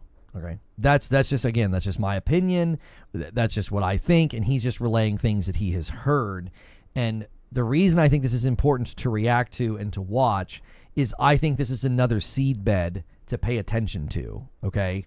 So consumers should be paying attention to these conversations because this is going to inform your confidence in the future, okay? Like, right now, if Microsoft and Xbox came out and they marketed another Project Scarlet and they were wowing you and wooing you with performance and this, that, and the third, I think it would be fair for me to point to the history and say, you better be cautious here. You better proceed with caution, okay? Now, I know there are going to be folks that see a title like today, and they're going to try to claim that I'm trying to foster some doom and gloom or I'm trying to foster some console fight. I feel it's best for consumers to be as informed as possible about these things, even down to things like this. You got a guy who's got a lot of inside baseball, a lot of leaks, a lot of inside information, and he's telling you the way these companies are interacting is very different. That culture, that investment, that approach to hardware, look at the difference in the performance of the PS5 and the games made for it and developers' fondness of it versus what happened with Xbox this gen. I think you should be considering that same trajectory when you're thinking about future hardware with Project, Xbox Magnus versus the PlayStation 6. I think that's something for you to consider as a consumer. That could dictate you go in one direction or another. It's not fear-mongering to inform people. I'm going to continue to say that. Informing people and giving people the whole picture is not fear-mongering. It isn't. And the way that that's been continued to be cast is that should make you very suspicious.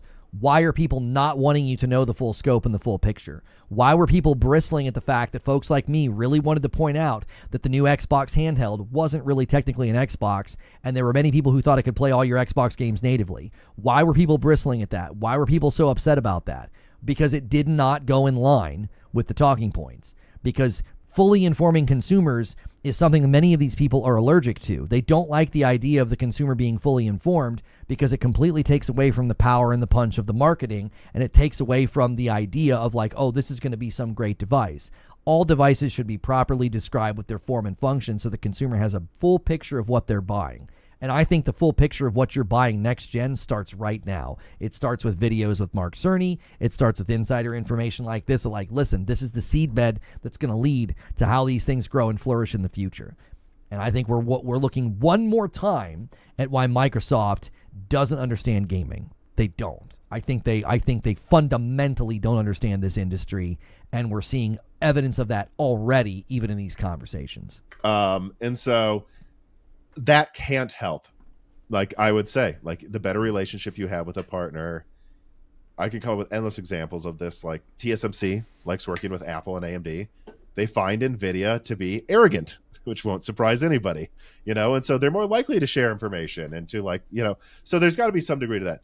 Outside of that, I don't think that there's something where, like, and we'll see, but if it was ever going to happen, it would be now. But I don't think there's something where, like, AMD is like, hey, by the way, Sony, here's the secret weapon. Like, I think the way it works is it's just Mark Cerny tends to be more ahead of the cart. Like, we need to do this, we need to do that. What are you working on? Oh, that's cool. RDNA 5 will have Radiance cores and this, but could we make the compute units work together better to do AI so we don't need an NPU? I don't know that they don't have one, but I'm starting to suspect they don't. And like that, and so it's like, oh, and then that might lead to AMD making more decisions. And because it was Sony's idea, they kind of have a heads up. Whereas with Microsoft, they go, what's on the shelf? And then they fill up their cafeteria tray and walk out.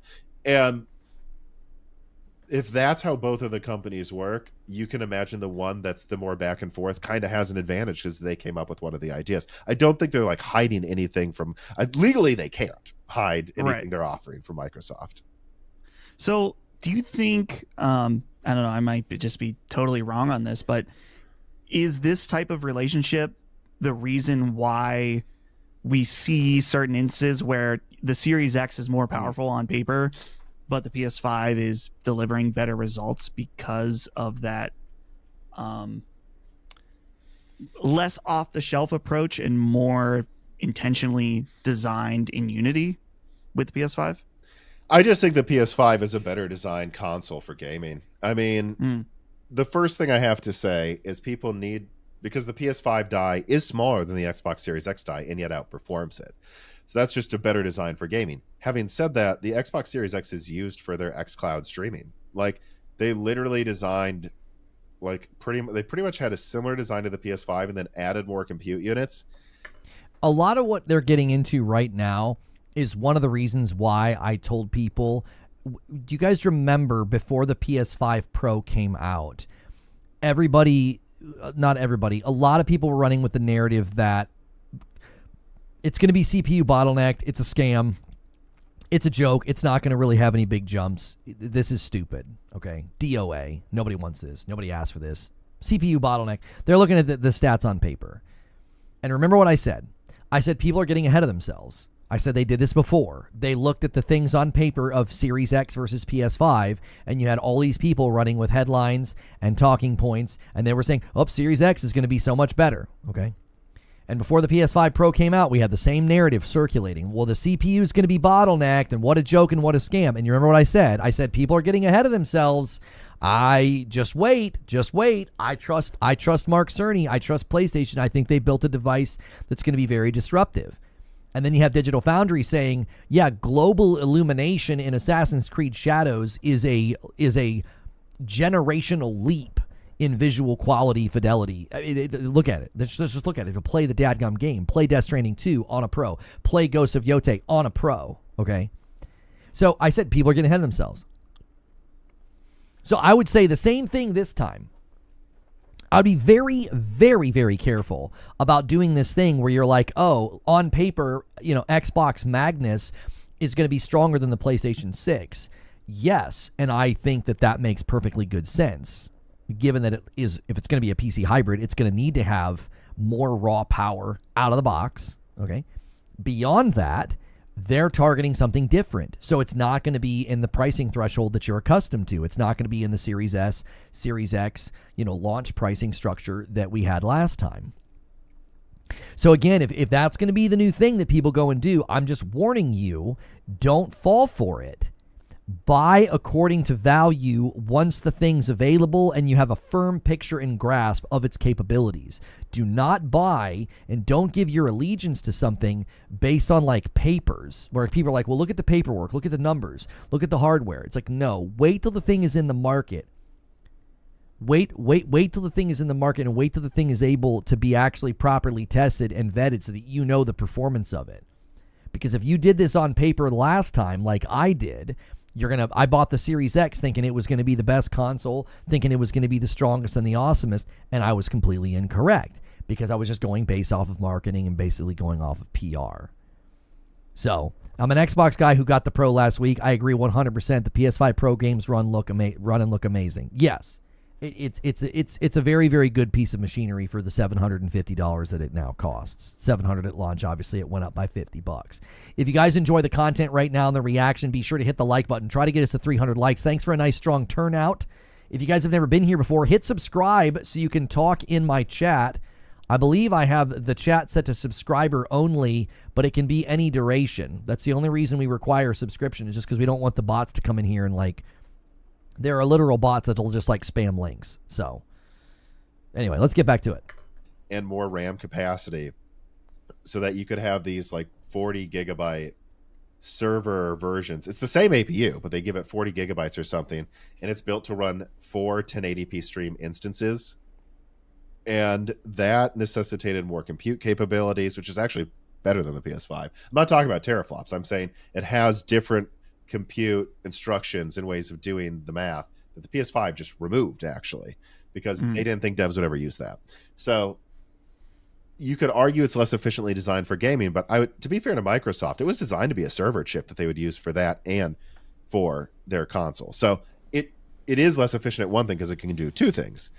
Right. Now, but I will say there were some key mistakes made in the Series X that make it perform worse, and it has nothing to do with anything with Sony and AMD. It was just befuddling decisions. And the number one thing is, so a lot of people get fixated on one spec, and there's like 10 specs that matter when it comes to performance. Right. The PlayStation actually has more TMUs, and it has the same amount of ROPs for rasterization, though I believe the PS5 actually has a higher pixel fill rate than the Xbox Series X. So this argument that the Series X, I remember being very outspoken about this and arguing with people in 2020, the argument that the Series X was obviously faster, it has a lower pixel fill rate. Like, it is not obviously faster, actually. So the way they're designed is much more similar than you would think. All of the main components are the same. It's just the PS5 is clocked faster. And if there's 4 quadrants of compute on the Series X, they just added more little cores, but not more anything else. So they're kind of handicapped. And then it uses split memory. And I know you'll remember, because this broke through during the 360 gen, that the 360 had unified memory and the PS5, PS3 did not. The Series X and Series S have split memory. And why they decided to do that after that spanked Sony so hard one generation is beyond me. They literally have like, I don't know what it is, like a third of the RAM runs slower and you need a program around it. If they were to have, they literally have a bigger bus that's forced to share smaller memory pools that are split. In a normal system, the Series X would have 20 gigabytes and the Series S would have 16. If they would have done that, it would have beaten the PS5. And so the answer, and I hope I'm not putting you to sleep or anyone listening here, but like, and I mean, if you guys are like, oh my gosh, he's really getting to the techno, garble speak here. Like, what in the world is he talking about? He's basically saying if they would have taken a different approach with the memory, they would have gotten much better results. They took an approach with the memory that historically was a mistake that PlayStation made, and then for whatever reason, they decided to do the same thing. Okay. I think him saying that, after what he said about, Xbox engineers and AMD's opinion of their engineers, I don't think that that's surprising. I don't think that is surprising, because I think that that's the kind of mistake that you're going to make, when you're not as good as the others in the market. Like, you're going to make that misfire, which is unbelievable since, like he said, it hurt PS3 so bad. Why would you replicate it? But here we are. Wyrup says something important is about to be brought up. Guys, if you're just tuning in, we're watching a Moore's Law is Dead video specifically about PlayStation and AMD's relationship and Xbox's and AMD's relationship and how it's looking very different in their approach. and we're talking about it. Make sure you have hit the like button as well as subscribe, so that way you can talk. If you want to become a member here, use the join button. It had design flaws, and most of it was software. If they would have just given it the proper amount of RAM that the bus was built for, and not split the memory like the PS3 did, I think it would have been a clear-cut performance win. No way around it, and it would cost them like an extra $10. So do you think that that part hurts? If he's correct, I mean, if he's correct, if it would have cost them an extra $10 to do that, it's mind-boggling. You know, if the chip was modified for server use, it wasn't Xbox engineers making those changes; those were Azure guys. Yeah, I think in the grand history here, if somebody were to do a whole investigation and a documentary and a breakdown of all these things, I think you would consistently come up with Microsoft is the problem. Microsoft got in the way. Microsoft corporate suits got in the way, right? From the Xbox One and TV and Don Magic and all this stuff here, it all sounds like Microsoft's getting in the way. They keep trying to bring their ideas to the table, and they keep trying to say, well, this is what it should do.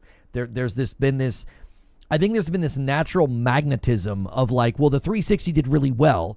Now that we have an established foothold in the gaming market, let's kind of, use that platform as a means to incorporate our other aims and our other goals. And I think that has been the problem. I think ever since then, they have been face down with Microsoft sort of meddling and getting in the way. I doubt $10 extra would have outperformed a Mark Cerny machine. It just depends. I mean, even if it wouldn't have outperformed it, it would have put them in a better contention to fight and have, less problems from developers this gen. Comes down to that mistake was made because of what you heard about. It's like Microsoft doesn't have engineers, or that joke. Obviously they do, but that they are just not at the level of Sony. I think there's something with the top down not getting it, and I don't know what they're paying Mark Cerny, but it should be more. I think there's something, because they keep making a similar mistake, but it's a different one. So it has to be the way the companies run, is what I would think. Like if we go back to Xbox One, that has 8 gigabytes of, I believe, DDR3, which even at the time was kind of a joke. And Sony had 8 gigabytes of DDR5. We're talking triple the bandwidth. Like, what an advantage. It's not the teraflops that won that gen. It was the fact that the RAM was 3 times faster. But the thing is, and this is a famous story that I think isn't talked about enough because it's quite funny. The PS4 originally was going to have 4 gigs of RAM, and the Xbox was going to have 8 in Xbox One. And that's because they knew they wanted to do their ESPN TV box crap, and so they knew they needed more RAM. And so from the get-go, they decided on this really slow RAM to get to there from the beginning, whereas Sony was like, we have a performance metric we need to hit, let's do it.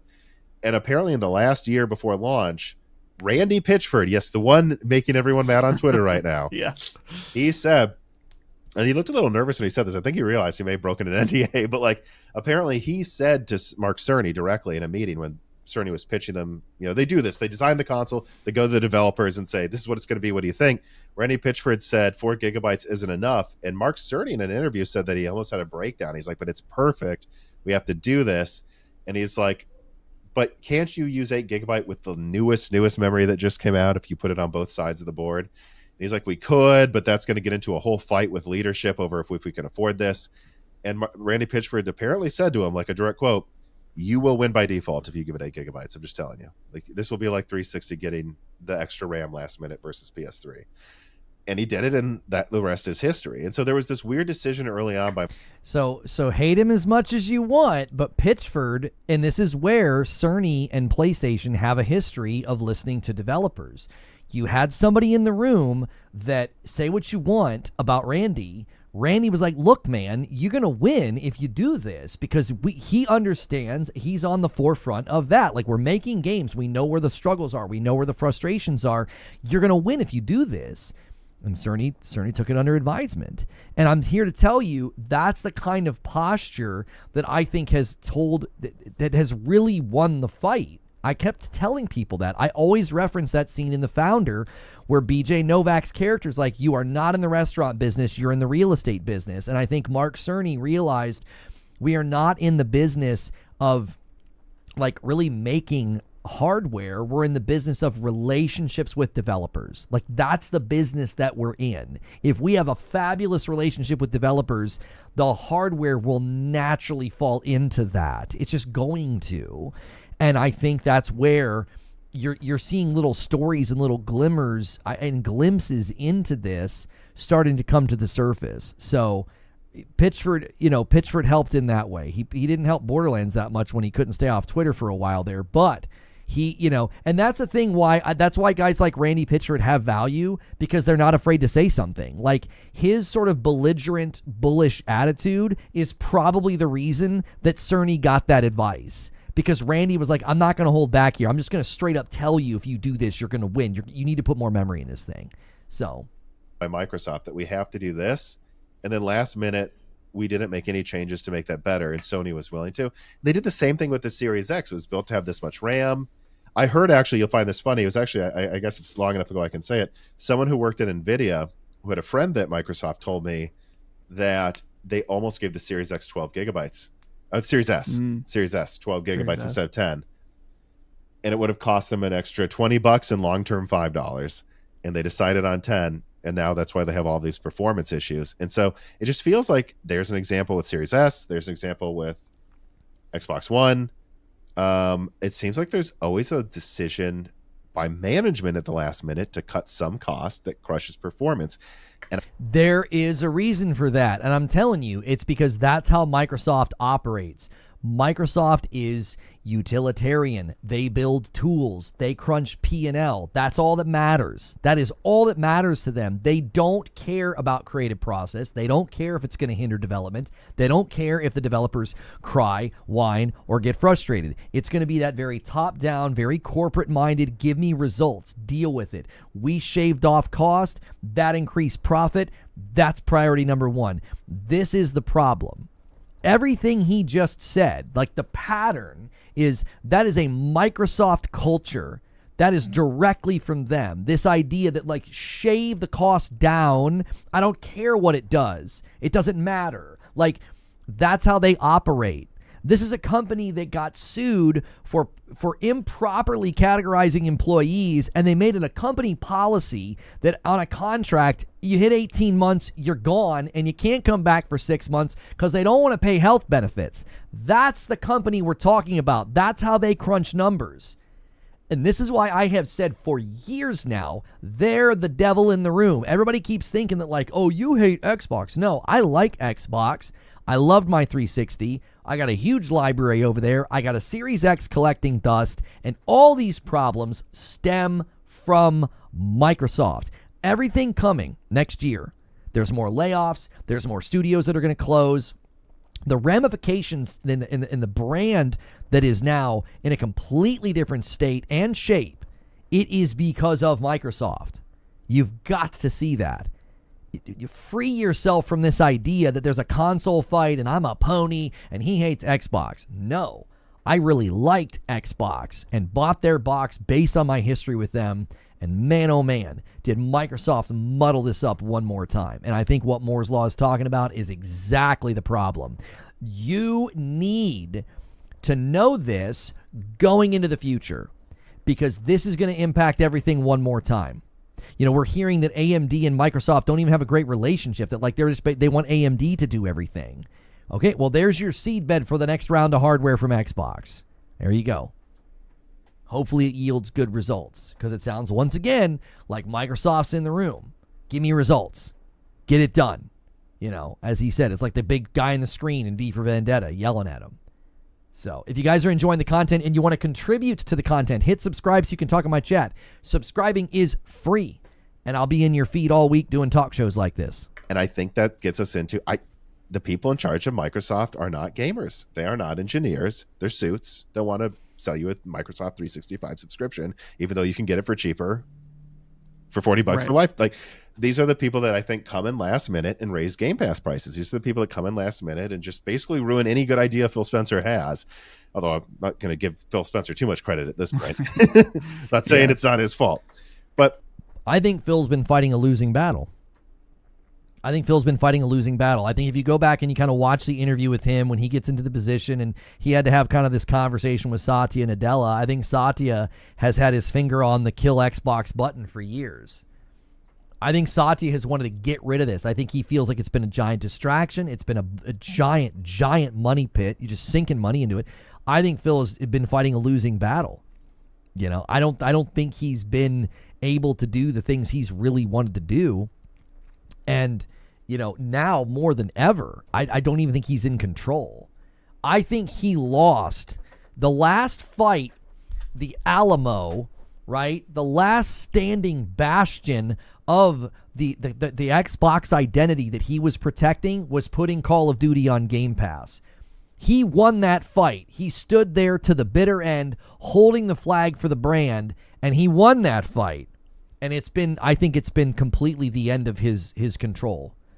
I think they fiscally analyzed putting Call of Duty on Game Pass, and I think Satya said, your playbook is literally in the fire. We don't want anything to go that way anymore. We're done with that.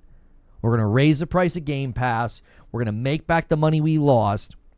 And apparently there's more price hikes coming to Game Pass according to sneakers. So it's like, I think he's been fighting a losing battle, and I think that Microsoft has been the major problem. Like if Xbox would have been sold off to another company when Satya wanted to get rid of it, like let's just say they sold Xbox off to another company with deep pockets, Xbox could have potentially been in a much better position, because I think Microsoft's culture and the way they handle software, operating systems, and cloud, and the way they handle their business, I think they've been the biggest problem. I think they've been the biggest disruptor. I think Xbox under another company's ownership would have done far better, as long as they had deep enough pockets to fund, the investment and the production costs of a console, and the potential P&L on a console is pretty high. So like I think that would have been a better future for them. I think Microsoft's been the issue for a very, very long time. I don't know what and maybe it's just a vibe opinion, right? But like what you think about that, because that is the best answer I can give you, is I just think Mark Cerny made the hard decision to give the PS4 more RAM. Microsoft didn't. And they keep doing that. I don't think the people in charge of Xbox are gamers or engineers. I well stated. I mean, it's basically everything I was just kind of saying. So, the handsome man on the camera agrees with me. Doesn't Microsoft make a ton of money from Call of Duty DLC and microtransactions? Scott, that can be true. Okay. So what you just said can be 100% true. Yes, they make a ton of money from Call of Duty DLC and microtransactions. They also crunch the loss of sales versus how many subscribers on Game Pass they gained, and they concluded that they lost hundreds of millions of dollars. Okay. So you have to see that is how Microsoft operates. Microsoft looks at the budget. They look at the line items. They look at the profits, the losses. They look at the margins. That's all that matters to a company of this size. This is why every company and every piece of property under their ownership right now is in jeopardy, because they don't care. They don't care. If you're a small studio with a small project right now, I would be 100% getting ready for the worst, because I don't think they want to keep them around. I think they would look at them as an easy expense shrink.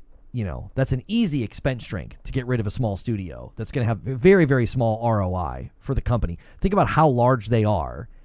What do you bring to a table if you're like a 100-person studio and you got a game that's going to sell maybe 1 million copies? Like imagine they've got an Astrobot studio underneath their ownership, a small studio. They're working on something that'll sell 1 million copies or something. What is that to Microsoft? That is literally nothing. That's nothing. And I think that's got to be concerning and scary for any of those studios and any of those projects at that size, because you are so small. Cutting you is easier than continuing to fund you. It just is. Yeah. I mean, it seems to me, particularly right now with Microsoft, is just the lack of vision, and it feels like throwing stuff at the wall to see what works and what doesn't work. I think you're probably right about a suit-facing, corporate-facing decision-making over people who understand these types of things. And I think that, PlayStation has got accused of that a lot when Jim Ryan was the president. But my favorite game is the latest Gran Turismo. Yeah. That guy, I think fair criticism. Right. Fair criticism. But I think that I'll always come back to the fact that I think Jim Ryan, as a suit, as a corporate guy, he was necessary for those years. You needed him because I think that's how they survived the pandemic and the chip shortages. I think he was behind the scenes. I think he was very ruthless. I think he got things done. And I think looking back, historically speaking, people want to like fault him for the live service push. I don't know if you're going to be able to fault him for the live service push when you continue to see years of profitability from Helldivers 2, as well as potential years of profitability from Marvel Tokone Fighting Souls. Like, you can fault him for maybe being way too ambitious with live service, but like I think he saw where the industry was going, and he knew you are going to need those types of revenue funnels and player funnels going forward, and you're seeing that right now. He's not the only one that saw that future. And hate live service all you want. They are massive, massive funnels of revenue and player behavior and player activity. So their failures and their fumbles with live service are literally a part of the plan. Like, I think they knew you're going to have a lot of these things fail and flop. But if you get a Helldivers 2 and then a couple of years later you get a Marvel Tokone Fighting Souls, I think that PlayStation and Sony are going to look at that as a win. That's what they're going to see. I heard that Ryan wasn't one of us. He wasn't a gamer. I think that's actually what made him the perfect fit for a pandemic. Like, he wasn't thinking like a gamer. He was thinking like a CEO. It was like, we have got to get these things moving. We've got to get these things working. And he posted good results every year for the company. Like, I think you needed somebody like that. And I think his push for live service was one of strategy. And I think that strategy is just going to take time to settle and get its footing. But I think you're already seeing results from games like Helldivers 2, and then subsequently you're going to see those results in a game like Marvel Tokone Fighting Souls. And I think once they get their footing with games like that, it'll be difficult to say, oh, they should completely bail on live service when they're making such good money on such inexpensive projects, right? The budget, now obviously the licensure and the royalty share with Marvel is probably pretty significant, but like the cost, the operational costs, and the revenue generated by Helldivers 2, I just think any Sony exec's going to look at that and say, we need to continue to try to land these hits. We need to continue to try to make these types of games because the return is just too juicy. They're never going to look at that another way. They have that corporate mindedness. They do. So, whenever you say Tokone, I can hear your British accent peeking through. I don't have a British accent. What are you talking about? In general, maybe not in every department, but at least when it comes to the hardware, it's like they are, maybe they're just insanely lucky to have a guy like Mark Cerny who has the vision, knows, in particular with the story with Randy Pitchford, like knows when to listen to feedback that is actually important and when to make the correct sacrifices for long term. Clearly, Xbox at that time, with the Xbox One, their vision was completely screwed up with the focus on like, oh, well, people. Can someone tell Moore's Law to use a noise gate? Like, I can hear homie breathing. You got to use a noise gate, brother, so that your microphone disengages and mutes itself basically until you start talking, okay? Somebody help this man out, all right? The microphone's like straight up his nose, all right? Just a little production tip, you know. You're a very handsome man, but you got to use a noise gate. People are using these consoles for Netflix, so that's where they're spending the most hours. So let's design the console around watching TV, and it's like you don't get it. They use it for that. That's not why they bought it, though. Right, exactly. So Microsoft, right now in particular, with the Game Pass prices increases and the new console, I am so curious about. Mm-hmm. I can't remember if you had anything on the show. I don't want to skip ahead, but no, let's start talking about Xbox. And by the way, I have a funny analogy for your like. Okay, so they're about to talk more about like Xbox Magnus. So really quickly, if you guys haven't already done so, try to get us to 300 likes. We are very, very close. Thanks so much for tuning in. If you've never been here before, we're talking about PlayStation and AMD and Xbox and AMD and sort of the trajectory that we're facing with future hardware. with the PS6 and the Xbox Magnus. So if you've never been here before, I do a daily talk show like this, and sometimes we do reaction content like this. I'm using a Moore's Law is Dead video, and we are just kind of reacting. He does have Dustin Furman on, who is part of Last Stand Media, as well as the Sacred Symbols podcast, and they're having a conversation. So they just recently were just talking about, PlayStation and AMD. If you want to rewatch this segment, you can rewind and rewatch it. Largely, a big difference between the two companies is the way they're interacting with AMD. One is more collaborative, one is more directive. I'll let you figure out who's who. Now they're about to start talking about Project Magnus. Everyone uses Netflix, so let's make a Netflix console with Xbox One. That would be like saying, the data suggests that most of the time in a car, people are listening to podcasts. So this is going to be the podcast car. Right. But that's not why they fucking bought the car, though. I mean, that's... I'm usually safe for work. Sorry. I didn't know he was going to drop an F-bomb there. Thank you so much, Nobody, for 42 months on a Member Plus, bumping the member line to 163. We're trying to end today at 300 to be on pace for the Friday night stream with my wife. What's going to make them get this over another one is having the most exclusive podcast when you're driving it. Right. Whether it's tech stuff or honestly choices political campaigns make, too many focus groups, too much data, and you're like, what do people actually buy something? What do people actually vote for something for? And I think, I never thought about how silly that is, that they're like, we need a Netflix console because Netflix is successful. That's just, it's like we need a tablet Wii because everyone's buying iPads. It's just mind-blowing to me. This touches on something I've said a lot about Xbox's strategy of this is an Xbox, and how I have said I don't think it's going to give them the results that they're hoping for. And he's very much touching on something that I have said, that if you're not currently gaming, like you're not interested in playing Call of Duty or Outer Worlds 2 or Doom or any of the big titles this year that you could have scooped up on Game Pass, I don't think suddenly being able to game on your laptop, iPad, iPhone, or smart TV through the cloud, I don't think that's suddenly going to pull people in. I think what he's saying is touching on that. Oh, well, people are constantly using their TVs and their laptops and their smart TVs and all these things. Well, let's put Xbox there. We'll get people to play games there. I think the failure there is to think that access is the only interference or the only deterrent from someone gaming. I don't think the problem is access. The problem is it's just not something that they're doing.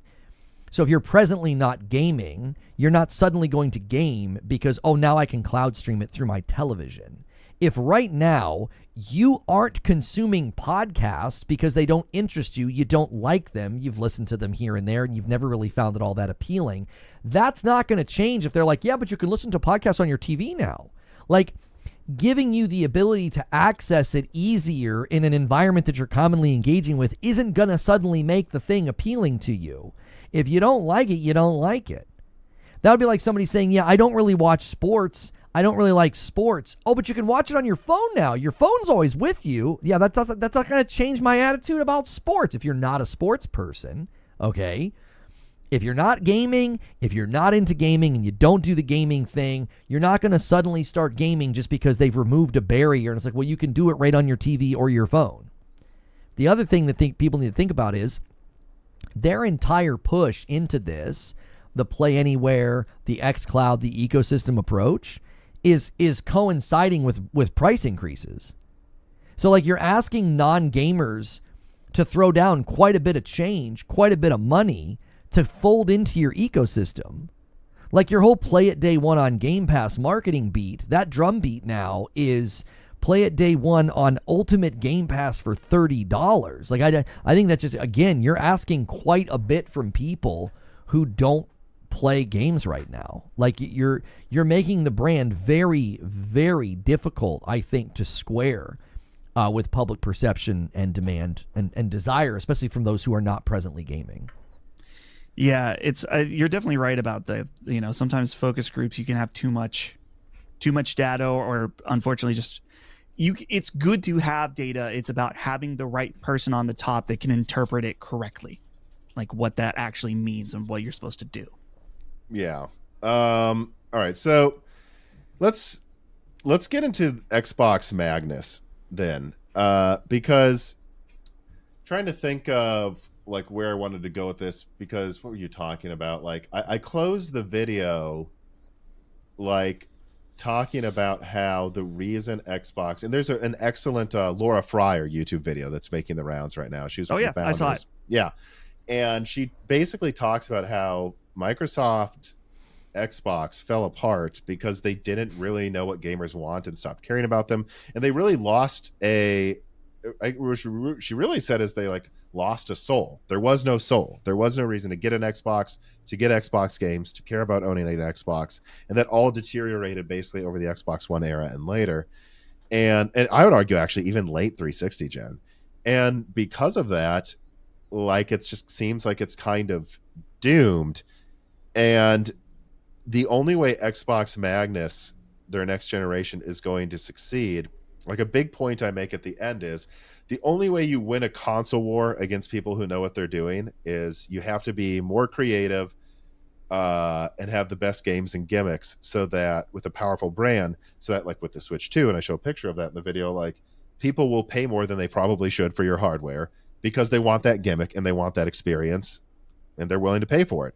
Or the other way to win is to actually be the best, like have Sony being the best at making the exact level of performance at the lowest price, mass produced, shipped at the right time, having an excellent supply chain. That's what Sony does best. They've always been a hardware company that's at its best when the software gets out of the way and they just make the good hardware.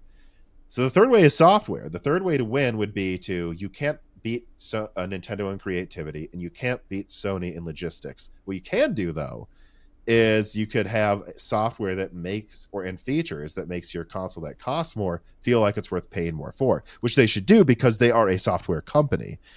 And I feel like Xbox has always gotten in its own way. It should have been a hybrid console since Xbox One. Like, this is a really interesting, philosophy and theory that he trots out here, that they should have been doing a hybrid since day one. Or at least they should have been doing it since, like, maybe that should have been the push during the Xbox One era. Instead of pushing into TV, they should have bridged the gap between console and PC gamers to give them some kind of a hybrid device. The challenge there probably would have been just a complete lack of awareness of, like, how big PC might have been at the time with PC gaming, which Microsoft should have been in tune to that. You would think they were at that level. But, like, this is a really, really interesting thing. Like, he said that, and I thought, oh, wow. That's actually very interesting to think about, like that they could have been doing a hybrid all this time. And that would have given them a very distinct and unique identity in the marketplace. Zubair says, y'all remember when Sony was trying to make their own version of MP3s a thing for their portable music players? Yes, I remember that. Yes. I'm pausing the thing that nobody likes, so do me a favor and hit the like button. And the fact that it hasn't until probably next gen is mind-blowing to me. But I wonder what you think about it, because that does seem to be the direction they're going in. Yeah. I think there's definitely, we've talked a lot about hardware direction mistakes that Xbox has made. And I'm glad you brought up that Laura Fryer, right? Her video. Because the point that she always brings up is that Microsoft and Xbox just forgot how to make good games. And I'm not saying that Microsoft has not made any good games recently. They've made good games, but they are not making games to the caliber that they did during the Xbox and the Xbox 360 generation. Certainly, in terms of their overall impact and their market share of what people are interested in. And it's unfortunate too, because a lot of the companies they bought that should have given them that home run didn't deliver. I think most importantly on Starfield, where it's like, it seems obvious. It's like, oh, you bought Bethesda. You have there were 2 years where they're like countdown to the death of PlayStation because they had Starfield. It was incredible. Right. And I think on paper, and I think for a lot of people, it makes sense. It's like, dude, you bought the team that made Skyrim, Fallout. Of course their next thing is going to be huge. Of course that's going to drive sales. And then it's Starfield. It's like, oh no, what happened? So it's unfortunate.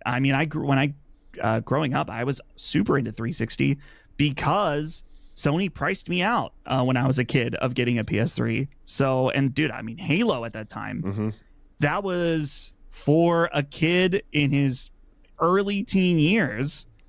That was like the most desirable video game you could possibly make. Yeah, you were playing it or you were going to a friend's house to play it. Like, right. That was that Yeah. game. The interesting thing is about that conversation about, they did spend a lot of money, they did buy a lot of companies, is, I've used this analogy before, and a lot of times this analogy is used for personal change, where you'll look at somebody who is healthy and disciplined, and you're like, I want to do what they're doing. And you sort of try to put the things on your life and into your life that they're doing, and it feels awkward, and it's not sort of born out of your life changing organically. You're just sort of trying to do it in a way that's artificial. And the analogy is, if you go into the backyard and you see this tree and it has no apples on it, and you're like, oh, I want this tree to be this very, very healthy, flourishing apple tree, stapling a bunch of apples to it doesn't make it a healthy apple tree. Okay? So in this situation, I really do feel that's like what happened. Thank you for the single gifted Joker Quinn bumping the line here to 164. I appreciate you, man. Thank you very much. Guys, check your primes, check your renewals. You guys are the best. I do think at some level that is largely what has happened here. Oops, there we go. That there has been this sort of effort, to attach games to the brand and the company in an inorganic way, where you're like, yeah, look, we have all these games. And it's like, well, yeah, you do. But you just kind of went and bought them. You didn't grow them. You didn't curate them. You didn't, you've got people out here bragging about all of the first-party games for Xbox, and they have games on their lists like Ghostwire Tokyo and Deathloop. And it's like, okay, well, those games came to the market as PlayStation exclusives. Like those games came to the market, and they were already being made, right?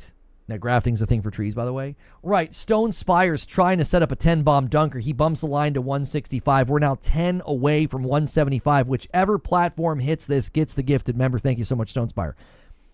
The thing is that the analogy is meant to say, that doesn't make it a healthy tree. Stapling a bunch of apples to a tree that's not healthy doesn't make it a healthy tree, right? That's the point of the analogy.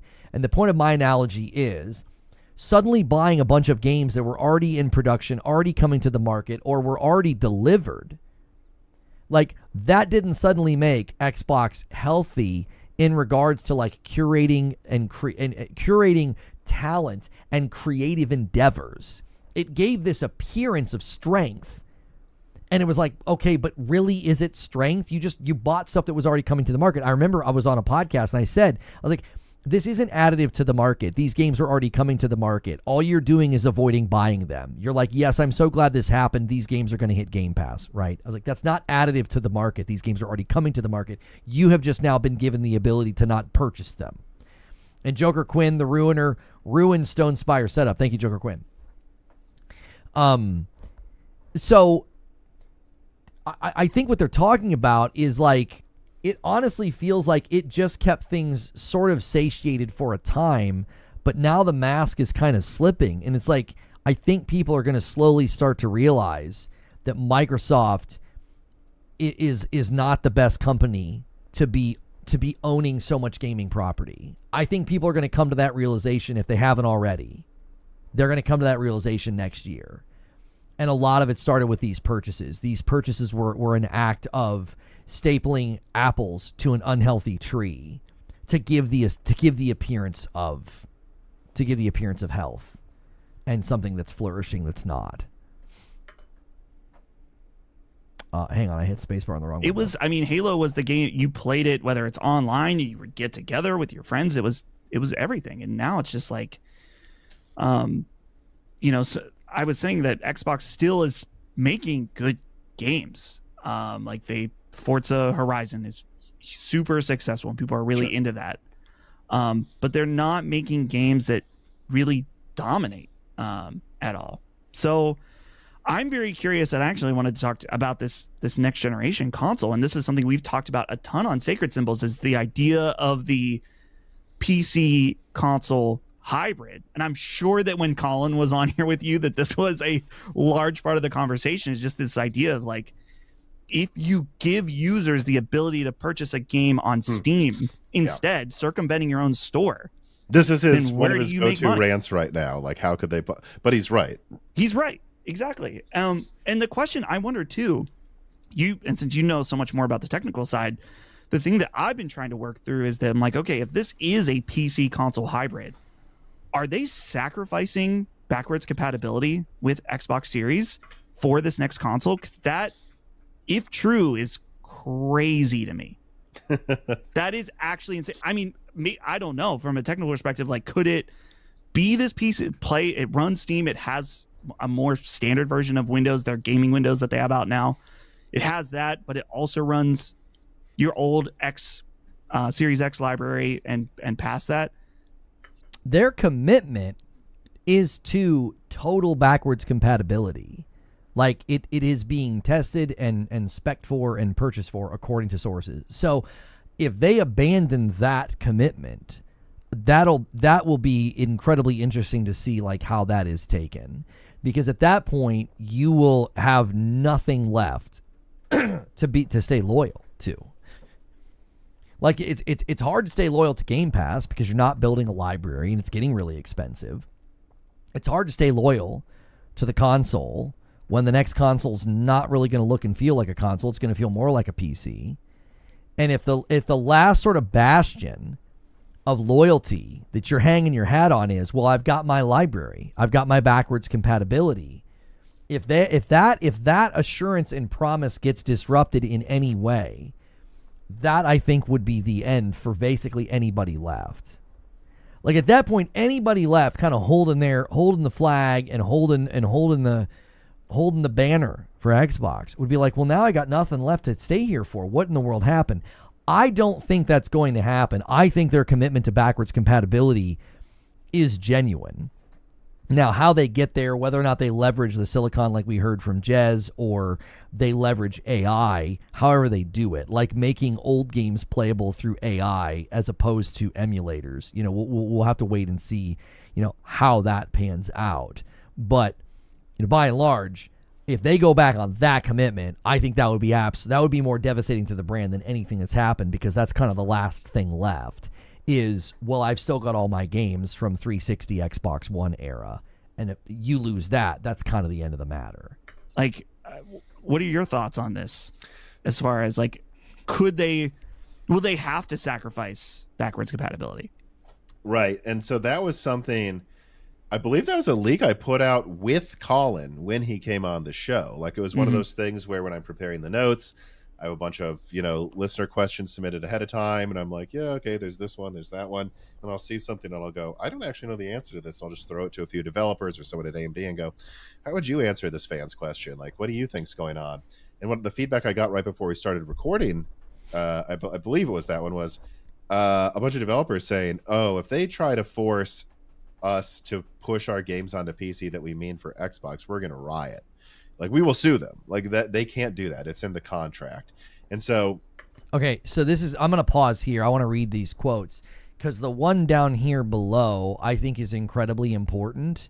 It says, I can tell you that we specifically have opted out of Play Anywhere for our game, and therefore ours is at least one that we would sue Microsoft over if they told us it now runs in backwards compatibility mode through some PC Xbox app. Microsoft does have an opt-in for Play Anywhere option, but the grand majority opt out of it.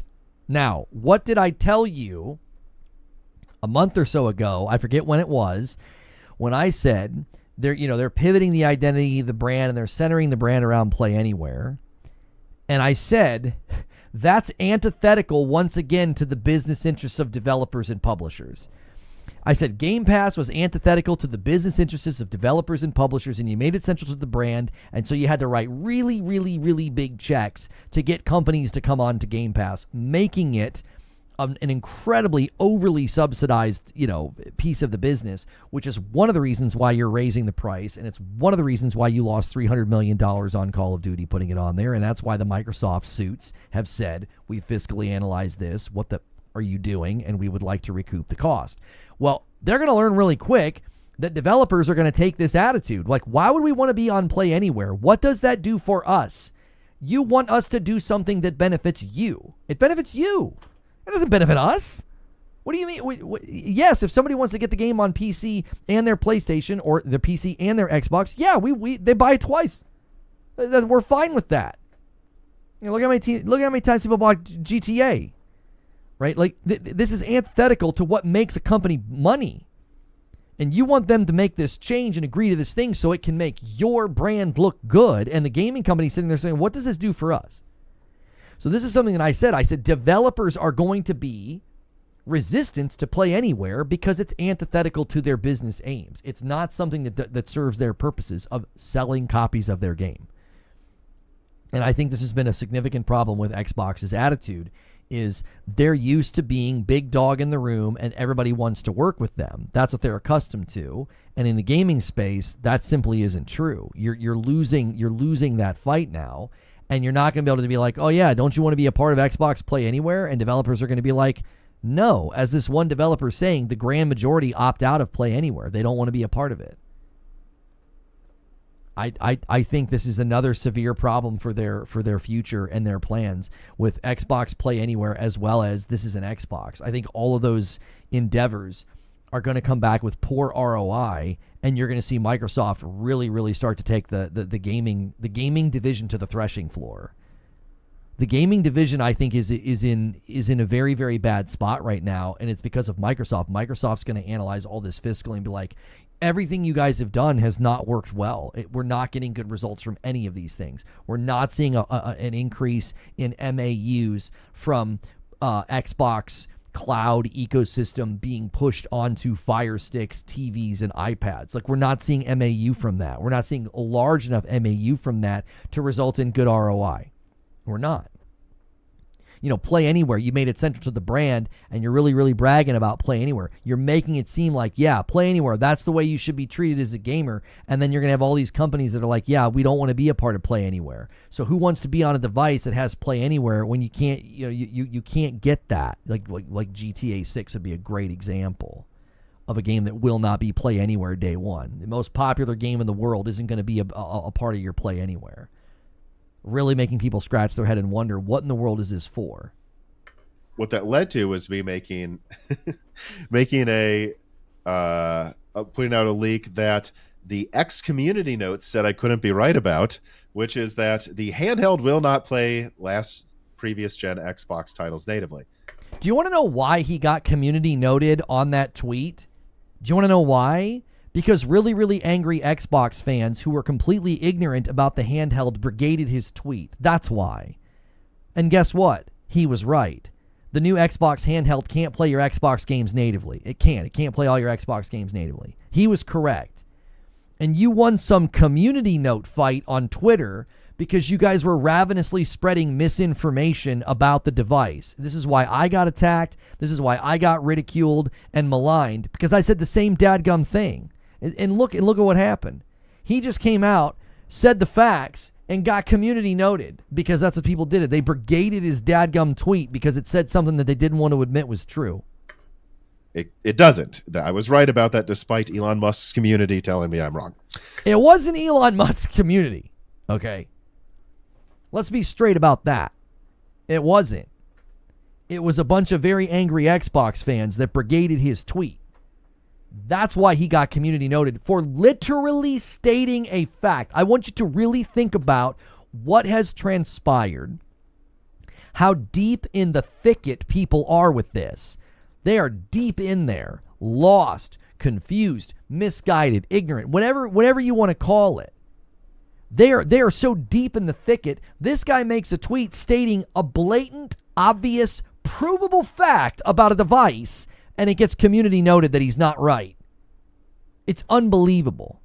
I told you guys that people believe that about that device. I said people believe it can play the games natively. The phrasing they use in the marketing has a bunch of people tricked. And that's why he got community noted. Yo, what's good, Snow?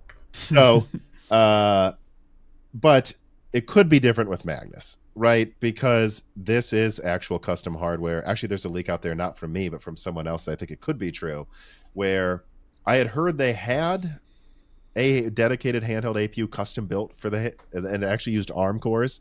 But it did sound like he said snow. It is. You bring so much presence with you that even a pre-recorded video knew you were here. they canceled it because they just didn't think it was worth it. Someone else said it was because there was a 10 million order minimum AMD wanted for it to be worth their trouble to support this.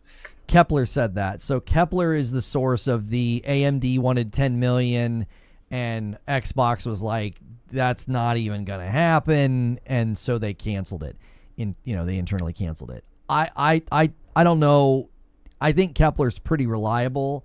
And that sounds very much like a possibility that like AMD wanted a larger commitment than Xbox was willing to bring because I think they knew the handheld wouldn't sell that many devices. Like that's a very, very high volume. And Microsoft couldn't guarantee a 10 million would sell. And so AMD canceled it and Microsoft just was forced to buy off-the-shelf parts for the ROG Xbox Ally X. And so that's where it loses the backwards compatibility and everything. I believe that Magnus will use... So it uses probably a somewhat custom CPU chiplet that also is like the video out on it and the AI part. And then it attaches that to a dedicated graphics card die that can also be paired with an HDMI out, basically, attachment for a graphics card for PC. So it's like half custom this time. And with the fact that it's half custom and they've had years to plan for it, I believe there should be a way to give it to them. But I would say I would not be so sure they will have backwards compatibility next gen. Although my suspicion would be because the CPU part is custom, you could still have a security check core in there to where only this can run the Xbox 361 series emulator. And if you put a gun up to my head, I'd say I think Magnus probably will backwards compatibility, but it will have some special boot mode to do it. The rest of PC won't get it. And it will be the last time they worry about this, probably, as they will probably do a proclamation with next gen that all games have to be Play Anywhere to be on the Microsoft Store. That way, kind of like PS4. That'll be crazy if they do that. If they require that, that'll be insane. Because I think you will get so much hesitancy and you'll get so much reluctancy from studios on that. That would be wild if that were to happen. So, challenge, try not to pause the video every minute. Challenge failed. Well, I like to be transformative. I don't want to just sit here and passively watch somebody's content and not say anything. Yeah, that'll be wild if they do that. And I think he's right. I do think the next piece of hardware from them will be backwards compatible. They've championed it too much for it not to be. Raphael McCoy was 17 months in a VIP, and then he gifts one as well and gets us to 168 on the week. Thanks for all your content to get me through my workday. Thank you so much, Raphael. I appreciate that. After PS3, this is kind of their moment of that. Over time, people will care less and less and less that you can't play your old Xbox games on there. So that's what I think is going to happen. I will say if they don't have that, that's going to be the biggest slap in the face to their customer base ever. Yeah. I mean, it's a little bit too late, I think, to make that kind of move. Because I think it was Phil Spencer when he was on like Kind of Funny or something, said like we lost the worst generation to lose because people started investing in digital libraries, and it's very hard to get someone to move over when they've invested in a single platform. And it's like, I understand at some point the games people are buying now will be old and they won't care about them anymore, but still a lot of investment. And I think now, I mean, particularly in this past week where there's been these rumors swirling around or whether they will or will not do a console. Which I think they will. Yeah, I think it sounds like they will. What that looks like is, remains to be seen. But either way, there's a question in people's mind about the investment that they're making in terms of what games they purchase and where they buy them. Yeah, and it's so funny. When I put out that leak too about like the handheld not having backwards compatibility, there were two reactions. There was people who were clearly predominantly console players screaming, "Are you serious?" And like, this is the biggest bombshell of all time. And then there were the PC gamers going, duh, we know it's like, but it's not obvious to their own fans. A lot of the stuff they're doing. If you're a PC gamer, you expect this type of stuff. And the reason that it's not obvious to their fans is because their fans have there's this parasocial element, so that when Phil Spencer or Sarah Bond says something, I think basic deductive reasoning, critical thinking, I think it goes out the window because you feel like your friend is talking to you. When your friend says, hey man, we're doing a cookout this week and you don't need to bring anything, we're going to have everything provided for you, you don't suddenly feel like, I really need to parse their sentence structure and look at their noun-verb agreement. I really want to make sure they're not trying to mislead me. Why? Well, they're your friend. They're your friend. And so when Sarah Bond says that the Xbox ROG Ally X is going to be able to play games all across your Xbox library, they hear that from a friend. They hear her as like, oh, she's so pretty. Oh, she's so great, which is true, right? We're not going to deny how attractive she is, but I think that disarms people. I think they're like, oh, we can trust her. She's so nice. But then when you look at the actual meat of it, it's like, well, wait a minute. No, you're not going to be able to do that. You were given an impression. Eugene says creators running interference doesn't help either. Here's what was really interesting in the wake of that. Here's what's very interesting. There were people that were more consumed with spending time talking about like people like myself or brigading Moore's Law's tweet or throwing shade. They were more concerned with that. Like, I think that's another thing people need to realize is like, why are the people that are so involved? They get flown out to the events. They get to do interviews. They get to have early access. They get all of the perks from Microsoft. Why is it that when somebody like myself was just trying to speak frankly about the device and its capabilities, why are you focusing on me and attacking me? Why don't you just talk about the device and its capabilities? Do you see? It's like there was a very interesting thing happening back then. If you actually zoom out and think about it, it's like, man, that seems awfully strange. Like when people were calling the PS5 Pro a scam, I wasn't like, well, here, let me attack those people and talk about how dumb they are and call them names. I was like, no, let's look at the device and its capabilities. Let's look at what Digital Foundry is doing. Let's ask people to actually do benchmark comparisons. Like actually buy this $700 PC that you claim is so amazing and do some benchmark tests on your channel. Nobody did. Do you want to know why? Because they were talking out of their rear end. So it was very easy to falsify what they were claiming. It was like, well, look at the device, look at the actual breakdowns, look at the actual videos, and then it's on you to prove that it's a farce and a scam. For me to walk out and to say, yeah, the Xbox ROG Ally X isn't going to play your Xbox games natively, and Sarah Bond gave you the impression that it's going to, attacking me doesn't make any sense. Why wouldn't you just talk about the device based on its own merits? Why wouldn't you just talk about what the device can do? See, you've got to start to develop the ability to deduce who's a bad actor and who isn't. The minute somebody's going to attack somebody like me and use their platform to discredit me, and convince you I'm like a liar or a bad person or a grifter, you've got to ask what their motivation for that is. Like, where's that coming from? I'm just sitting here trying to talk frank about acquisitions and what they lead to and contract policies and what it did to Halo. And I'm trying to talk about, like, this is what the device is actually capable of doing. And people that are awfully connected to Microsoft seemed keenly aware of anybody saying these things, and they seemed actively in a position to attack and malign and discredit. You ever wonder why that is? Do you ever wonder why that was going on? It's not easy to figure out. And you can look at that device and go, oh, probably It's not hard to figure out. I'm sorry. I read easy fix and supplanted a word. It's not hard to figure out. Probably not. It looks like it's just a PC. But if you're a console gamer, you're like, what? That can't be true. And I think I did say this to Colin when he was on. What Microsoft needs to do is that, look, let's put it this way. Their heart's clearly not in it. You know? Right. So continuing to fight this war that the suits don't give a shit about is just going to waste more money and make people more mad at the Microsoft brand.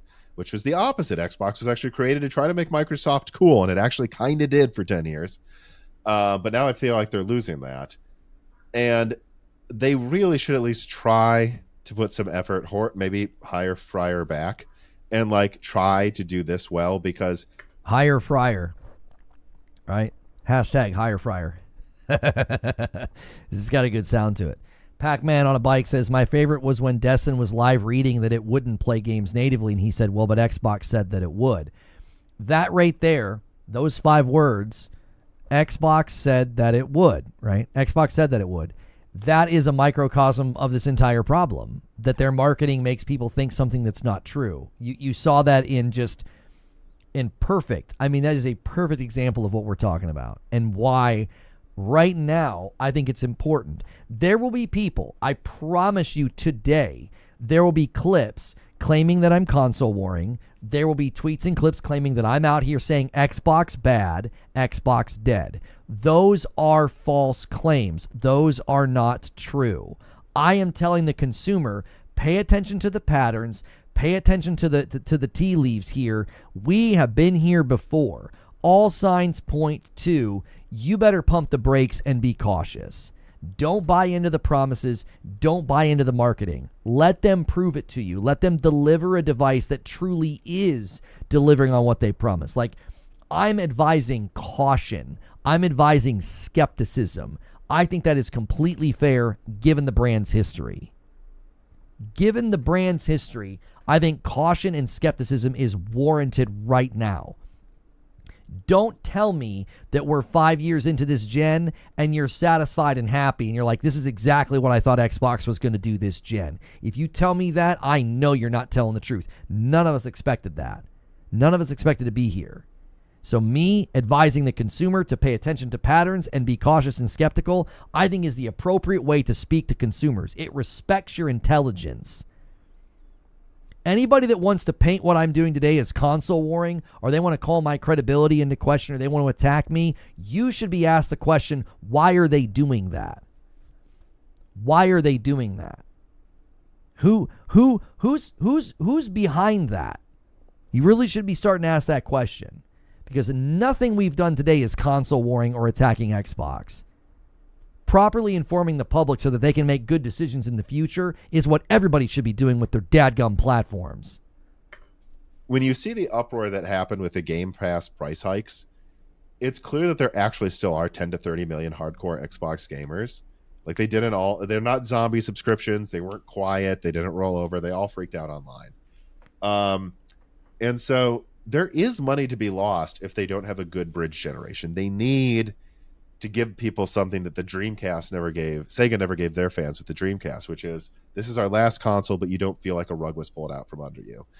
Like, if they do that well, they could transition 20 million paid subscribers to Windows in a time where Windows subscriptions are falling apart and where Steam is ready to drink their milkshake when it comes to gaming OS.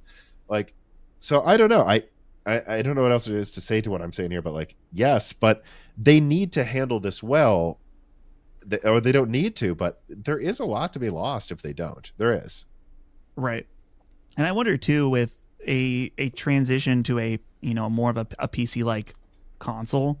I love PC gaming. I mentioned it, I have a 4090. I play a lot of games on PC as well as my consoles, but PC gaming is simply not as easy as console gaming. Mm-hmm. You run into problems all the time.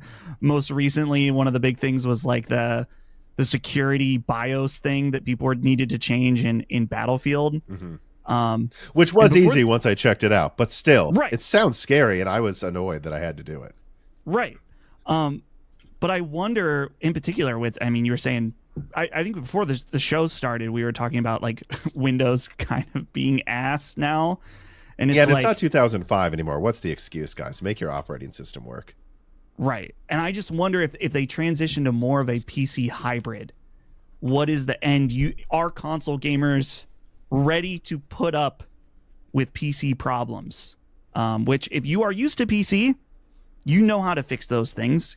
But for a console player, they might not be ready to be like, oh, this game isn't booting right. This game is, do I have to, what's VSync? The question, too, is what level of control are they going to give the users on this device? Like, are you going to be able to go in and change settings like that? Are you going to be able to go and change and fiddle with things? Excuse me. Like, to what degree, if it's a PC console hybrid, what percentage of the device is PC and what percentage of it is console? Like, what exactly will the consumer be able to do? Like, locking it down, like Zubair is saying, as a device that can play PC games, but it's not a PC, is very likely going to be where it lands. Like, I don't think this is going to be some device where you're like going into device manager and like disabling something or turning something off or on or changing VSync settings or things like that. I don't think that's what this device is going to be doing. That would be I think that would be odd. I think it's going to be meant to bridge the gap between console and PC, so that if you like to play some of the games that hit Steam, early access games, indie games, things like this that you can't get on the console, that's what it's going to be designed for. That's why I don't think this device is going to have broad market appeal. Number one, its price point is going to make it very difficult to have broad market appeal. But I also think functionality, I don't think it's going to be necessarily offering what lots of people are looking for. The mental image of using command line with a controller just gave me a stroke. What if it's mouse and keyboard only game? Well, it's going to have to be mouse and keyboard compatible FCAT, because there's too many games in Steam that are going to be like, we don't support controller. And, obviously that's going to be that right there is going to be another element of this that I think people are going to be very surprised by. Like, they're going to go to get a game and they're going to go to play a game and it's going to be like, this game's not compatible with a controller, or it's partially supported. And then so you got to kind of use both. That's going to be another thing that I didn't even think about until right now, FCAT. Like, what about the ocean of games in Steam that just don't do controller support? Like, they don't care to. The game's too complicated. Studio's too small to fiddle with it. They're like, no, we don't support controller. You got to use a mouse and a keyboard. What do you do with that? Somebody buys a console PC hybrid, I think they're going to expect it to work with their controller. Because you're giving console players PC options. And some of them have no idea what the difference. Like, should I have VSync on and off? Should I be running this full screen? What type of anti-aliasing? I don't know what the difference between any of these are. You know what I mean? So it's like, you might be opening a can of worms you don't want to for them. Yeah, and that's why the way I'm looking at it, at least from a point of optimism, is my hope is that this makes PC better. That this isn't the PSC-fication of an overpriced console. This is an expensive console bringing console benefits to PC gaming, because that's what Valve successfully did with SteamOS. And if Microsoft doesn't, they're going to lose more and more and more market share to Steam. And that, who knows, maybe they get their own Office distro. They could really start eating Microsoft's lunch here. I think that's what I'm hoping, is that they have like and again, I think that the handheld is a beta for this. They have a more low level, more streamlined, like apparently the handheld, the Xbox handheld can like download the shader cache ahead of time, and it's optimized for that. Like, console gamers don't know this, but there's something like called shader cache that has to be compiled per PC, because your systems are all different. Whereas on console, they're like, it's a PS5 or a PS5 Pro, it's pre-compiled. And that's why load times and like there's less stutter. That's all better on console right now because of that. If they could bring that to PC, make it so that there's a mode you just boot up and it's game mode, and game mode has Steam and the Xbox Store, and then the Xbox Store promises you, remember, if you buy it on here, it'll also work well on an Xbox handheld, it'll also work well on your other Microsoft devices. Maybe that can make it just make Windows gaming better. And again, by the way, I never answered, you brought up the thing of like, how will Microsoft make money on this if they allow Steam? I think that they see the writing on the wall. They know they just need to take what they can get, and they will probably sell their console for like a $100-$200 profit. I mean, that's probably what it's going to come down to. Yeah, I wonder too. You brought up Valve and Steam right now. I have a clip saved from like a year and a half ago on Sacred Symbols where I talked about the idea of Valve entering the console space, and I wonder partially if part of Microsoft's positioning with this new console is Valve is a sleeping giant that is stirring. And They clearly have neglected Windows gaming for so long. And now, I mean, with SteamOS, it's not quite ready yet. Like, I have a downstairs PC. And I mentioned earlier, Jimmy Champagne was telling me, he's like, dude, you got to get Bazite on this thing. And I'm like, not quite yet, because it has an NVIDIA card in it. But I'm like, I'm sure that Microsoft is like, oh, no. Like, if we lose this, then, like, we don't have gaming at all. With a free, if there's a free option from Valve that runs games better, not so hot. Yeah, and so that's where I think it's becoming a situation where they've almost like a overextended empire. They realize they've tried too much. The outskirts of the empire are collapsing. It is time to fall back and make the core good. And the core is Windows. And it always should have been. And these things with, like, I've long ranted about games for Windows Live. God, that DRM sucked for PC gamers. It was unnecessary. Or the fact that, like, Gears of War 2 still isn't on PC. What the hell? It's a Microsoft game. Why has this not been ported? Like, they are distracted by making this device that is okay if they cared about it, but if they don't, you need to work on one thing. And so that's what I think about it. I mean, I don't know what else really to say about Magnus except that, I mean, it looks a bit faster than the PS6, but I have to imagine you agree with this point. Like, I think, like, at most 30% faster. And with the optimizations PlayStation 6 will have and the monitors, like, if the Xbox version is you can play on your monitor at 4K 144 with maybe one extra setting turned up, and then the PS6 version is just locked 4K 120 on a big screen TV, I don't think that's anyone on PlayStation is going to care about that, except for the tiny amount who argue online. Am I wrong? No, yeah. And the people that do care about that already probably have a sick gaming rig, the PC rig that it's like. And I mean, it comes back to. Yeah, I do wonder when you think about target audience, it's like, okay, so who is this targeting? Like, what's the audience that's supposed to be, you know, drawn to this, you know? And I think you're going to have your loyalists that want the backwards compatibility. You know, the Xbox guys, they're going to think this thing's great. Obviously, they'll have to be more of an enthusiast level if it is at about $1,000 price point, which is what we're hearing. And then for someone like myself, I do have a nice rig for PC gaming, but I don't want to set one up in my living room. So this does appeal to me, as not just as a content creator, but as like a, man, it'd be great to have Steam in my living room. Periodically, there's games that it'd be really, really fun to, like, fart around with when the demo drops, when the early access drops, whatever. People that want to play Deep Rock Galactic Survivor in their living room. Right. Yeah, because Deep Rock Galactic Survivor hit Xbox and not PlayStation, and the developer explained that, like the complexity of developing for multiple platforms. You know, and scale that up to larger projects, which is one of the reasons I've been such a big proponent of, like, exclusives are actually pretty good because look at what this guy just said, right? And so you can't play Deep Rock Galactic Survivor right now on your PlayStation. So, you know, the target audience for this, I don't think it's going to be very large, but I think the people that get it are certainly going to benefit from getting it. I'm going to let them say a couple more things, and I think we're probably going to be done watching this. What Phil Spencer admitted himself, that they lost the worst generation to lose. And so I think that even if Xbox came out with a considerably more powerful console, it might not matter at this point because people are so invested in, if they're a console gamer, they're so invested in the PlayStation ecosystem.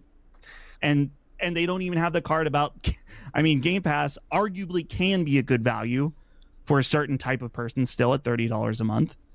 But that type of person now at $30 is much smaller. And so there isn't even that card. It's like, oh, we'll get the Xbox to play the Xbox games. And they don't have that either because they're releasing their games on PlayStation. So it's like, what really is the other there? day I saw my friend on PlayStation, Brock, and it said playing Gears of War Remastered. I'm like, how the times have changed. There it is. It's my friend online playing Gears of War on his PlayStation. Yeah, we'll stop it there. So I will put a link below to the original video and a link to Moore's Law's channel. Be sure to support his video and the channel as well. That video itself that is a 2 hour and 20-minute video, and we watched about 30 minutes of it. So there is basically 2 hours more to that episode that you can check out. So the future between these two companies, I think, is very different. And my goal today was to give you what I feel like is an inside glimpse into the different approaches and into the different ways that they're interacting with AMD.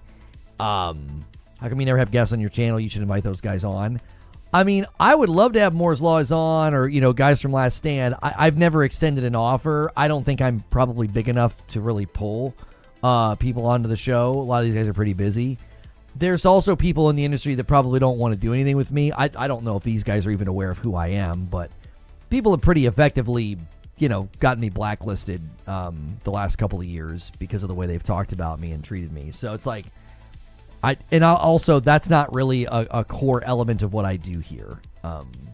Get Laura on. Yeah, that would be great. I would love to have her on. I remember, like I said, I found her channel when she had like 15,000 subscribers. Yeah, I've liked her content for a very, very long time. We can keep the conversation going, but I'm going to need a quick break. If you guys want to extend, you're going to need to really go crazy with the member count. I'll give you maybe 15 minutes to extend. I'm going to take a quick break, and I'll be right back. And we are doing Green Room in the Discord now, so that is a change we've had to make. And we appreciate you guys supporting the channel so much. Don't go anywhere. More discussions and back and forth to be had. Keep smashing that like button. Give me one quick second.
I'm back, chat. Sorry, y'all. I was talking with my wife. She was helping somebody today, and it took longer than she was expecting. Anything with the government is always a real joy, real fast and efficient, operation.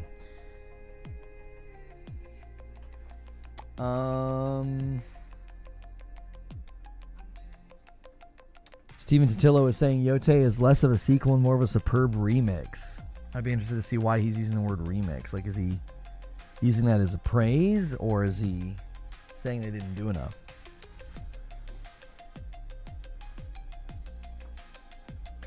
You should invite people from your audience to join in on certain subjects via Discord. That would be cool. We've done that in the past, and people don't like it. And the audience does not like it. Subjecting, anywhere from 300 to 500 people to like some random person's microphone and vocabulary and voice quality, subjecting 300 to 500 people to that is, to me, not a value add. It's a value detraction. The vast majority of the audience is like, that's not what I'm here for. I'm not here to hear random people talk. That's just, you have to filter that out. Let's talk about Bruno. Scandalous. Wait, what? What's that? Yeah, let people go on 3-minute rants about their closet. Yeah. We used to do that when I covered Destiny, and it just led to people complaining. They were like, that's not what we're tuning in for. Like, if you have a planned segment where you have people that and you can trust, like, have them come in, What about Spawn Wave? Oh, I love Spawn Wave. I think he does good work. My goal is not to be out here like doing collaborations and interviews. That's not what I'm here to do. I've been doing this for 10 years, and I think those things are great, and they're additive, and they're nice, but that's not my focus right now. My focus is just daily consistency with coverage and the show and giving you guys a lot of value. We obviously had to make some changes with the members' content because YouTube, did some things. So Morning Coffee, if you guys didn't catch that this morning, it was a public show. And the chat was set to members only. And then this has been the public show, which I remember calling in a few times. Oh, you did, Mike? I don't remember that. Wait, I think I do remember that now. It was you, Mike on the mic. You would call in. Akuta Papa would call in on a regular basis. Yeah. A good way to branch out other people's audience by networking. I'm not against networking, and I'm not against doing that. It's difficult to find the time. It's also difficult to get people's attention, and it's also, I'm uniquely challenged in that department given everything that's happened to me, over the years. So there's a lot of people that are just going to not pay me any mind, and that's totally fine. I don't take that personally. So I'll tell you to run your show, but I think some guests would get your subs up.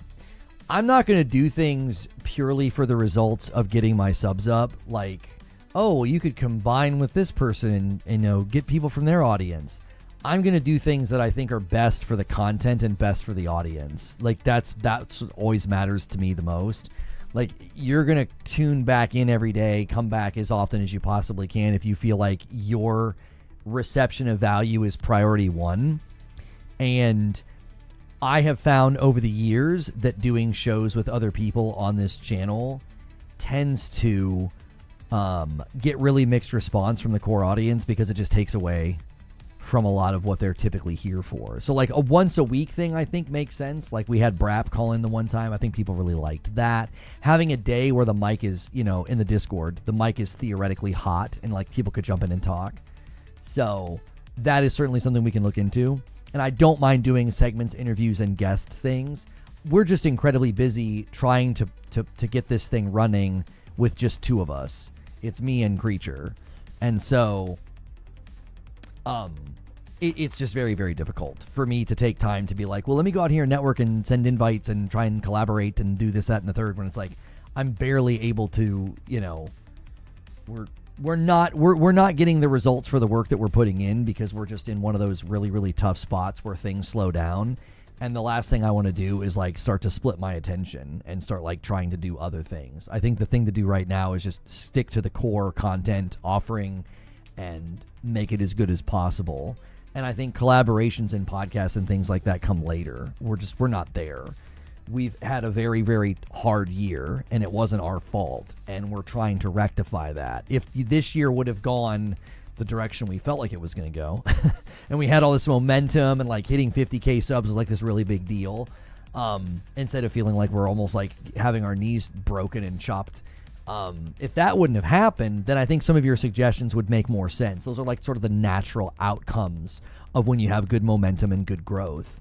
We haven't had that this year because YouTube decided to completely detonate everything we had built with their focus on, let's put members content in front of people that can't watch it. Like, it's difficult to explain how boneheaded that was and how much of a big setback that's been for us. And it was out of our control and we weren't told about it.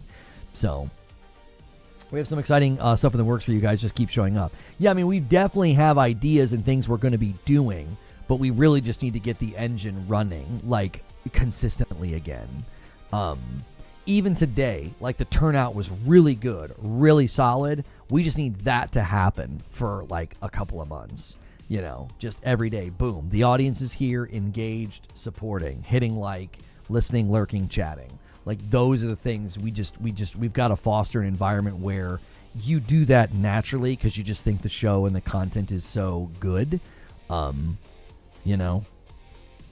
once we do that for a couple of months, a lot of this stuff should start to fix itself because, it's been 8 months of just a lot of pain and a lot of frustration. And once we finally kind of figured out what was happening, as well as other very big YouTubers, a lot of other big YouTubers kind of figured out what was happening.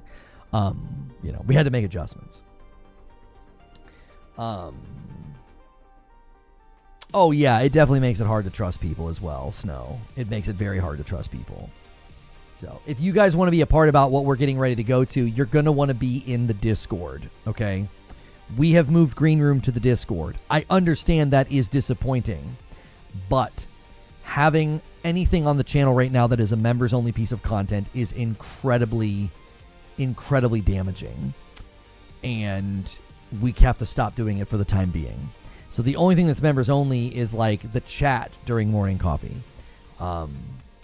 And so we hope that doesn't make you feel like you shouldn't support anymore. I'm only able to do this because of your support. So if you guys all of a sudden throw your hands up and say, well, I'm not supporting him anymore because he had to make these changes, then that's another conversation that I have to have. It's like, okay, well, then we'll have to be considering other options, right? I hope nobody feels that way. We really have done our best. I've done my absolute best this year to not take things away from you. Probably to my peril. I was too reluctant to stop doing things because I didn't want to take away from members, and it really hurt us. And I hope nobody feels like, well, I can't support anymore because you had to make these changes. You got to do what you got to do, but I hope nobody feels like they've had so much taken or value have gone down. May I ask why the change? Because anytime you do members content on YouTube, it hurts your channel, and for 9 months, we've basically spun our tires and haven't really gained subs. We'll gain 20 or 30 subs, and then we'll lose them. So the sub count's like this. It's just like, if you look at the view count on the channel, if you look at the turnout every day and the members, you'd be like, oh, this channel's healthy. You're doing fine. What's the problem? Well, the problem is that anybody that subs to the channel is very much discouraged to stay subbed because they keep getting bludgeoned with members content that they can't watch. So it's the only conclusion we could come to. We have basically spun our tires for 9 months and can't make any headway. We can't get any growth. I've never seen a channel behave like this, unless, of course, you get like banned from Destiny like I did. That's the only time I've ever seen a channel behave this way. And rather than continue to, beat our head against the wall, we had to make a change. And we're like, yeah, we can't do members content on the channel anymore. We're not the only one that came to this conclusion. Very big YouTubers were like, I can't do members content anymore. It hurts the channel. Imagine somebody with millions of subscribers saying that. I have 56,000 and I'm saying that. Like, we are far more vulnerable than they are. Like, they have a lot of support and a lot of volume to protect them from this. And even they've concluded that, like, this is so damaging. And we have basically had 9 months of pain and loss, and we couldn't figure out what was going on. I did everything I could to, like, let's make the vibe better. Let's just focus on games. Let's get in less arguments. Let's have and we've gotten great response. People are like, dude, the vibe's been great. The shows have been great. The content's been great. And then you look at the sub count and you can't tell. You're like, what is going on? The only conclusion we could come to is we are driving people away with the members content. I mean, Creature just said it to me yesterday on the phone. He's like, we're doing something that people don't like. That's the only way a sub count behaves this way. And I'm like, it's got to be the members content. It's got to be. Like, that's the only thing we're doing that I would think that people are like, I don't like this. Like, I don't think people are tuning in for the uploads or the live shows and being like, I just don't like this. It's like, well, then why'd you sub to begin with? Like, right? Does that make sense? Like, if you subbed from one of my uploads or one of my talk shows, you're not gonna show up to another one and be like, yeah, I'm unsubbing. That would be very strange. In the 4 years that we've been doing this, I've never seen that level of behavior from people subbing. PSN is down. It was really bad last night. Madam and I could barely play Borderlands. We had to try for about 30 minutes to get into a game together. PSN was very bad last night. It was super laggy and messed up. So here's what we're going to do, all right? Use the Discord command. You got to use the Discord command to get into our Discord. If you want to come with us to Green Room, that's where we're headed. If you can't come with us, I've got my recent upload is about Wolverine. I did an analysis of the trailer and really talk about how they nailed the vibe. So I'm going to put that link in chat. So if you want to support that video and watch that video and give it a like and a comment, that's our latest upload. Be sure to check for an upload later today around 4 o'clock Eastern. That's going to be our pattern now, is we have uploads for you. We have extra content for you on the channel, and they should be hitting at 4 o'clock every day, 4 o'clock p.m. Eastern. But a really, really great thing to do is to use that Discord command, get into the Discord, sync your Twitch or your YouTube with it so that you don't miss out on what we're getting ready to do, okay? All you have to do is get in there and sync up and then listen to the stage, and you'll be able to take part in Green Room today. I think going forward, that'll be video. I might be able to do video on the stage. We'll try it, but I can't be streaming and try it. So thank you so much for your support today for this show. Make sure you guys hit like. Thank you for all the tips and gifted members. I am absolutely not going to make this a huge point of like worry or concern, but this is the slowest we've ever seen this. So again, that's tied to a Friday night thing, and that's something that we're not going to do if we can't hit those goals, because that is extra content. That is a Friday night that I'm spending here. We also have stretch goals for Saturdays. That is another extra night, an extra piece of content that we do. Yeah, I'm not going to fixate on this. I think it becomes a huge distraction in the show. This is something that we've been doing for years, and I leave that in your hands. But we needed to be at about 300 today to be on pace. So your Thursday and Friday now, which we've had crazy Thursdays and Fridays the last couple, so maybe people are waiting again. Totally fine. What you need to focus on now is either use the link in chat to watch the Wolverine video or use the Discord link to come join us in the Discord. All right? Thanks so much for all the support. Lone Wolf's like, hey, we're not going to end too bad on pace, and he drops a 10 bomb to get us to 178. Thank you so much for doing that. And if you guys just got a gifted member, come join us in the Discord. Sync up, and the show can go on. It's kind of a behind-the-scenes thing. Hit like on your way out on this video as well. It'll help more people find it, and then I'll make sure this thing gets timestamped for when we started reacting to Moore's Law's video, and then I'll make sure and add the link to his video as well below. So, appreciate you guys. Get plugged in, get involved, and yeah, we will see you tomorrow for morning coffee, or we'll see you right now in the Discord for Green Room. All right? Take care.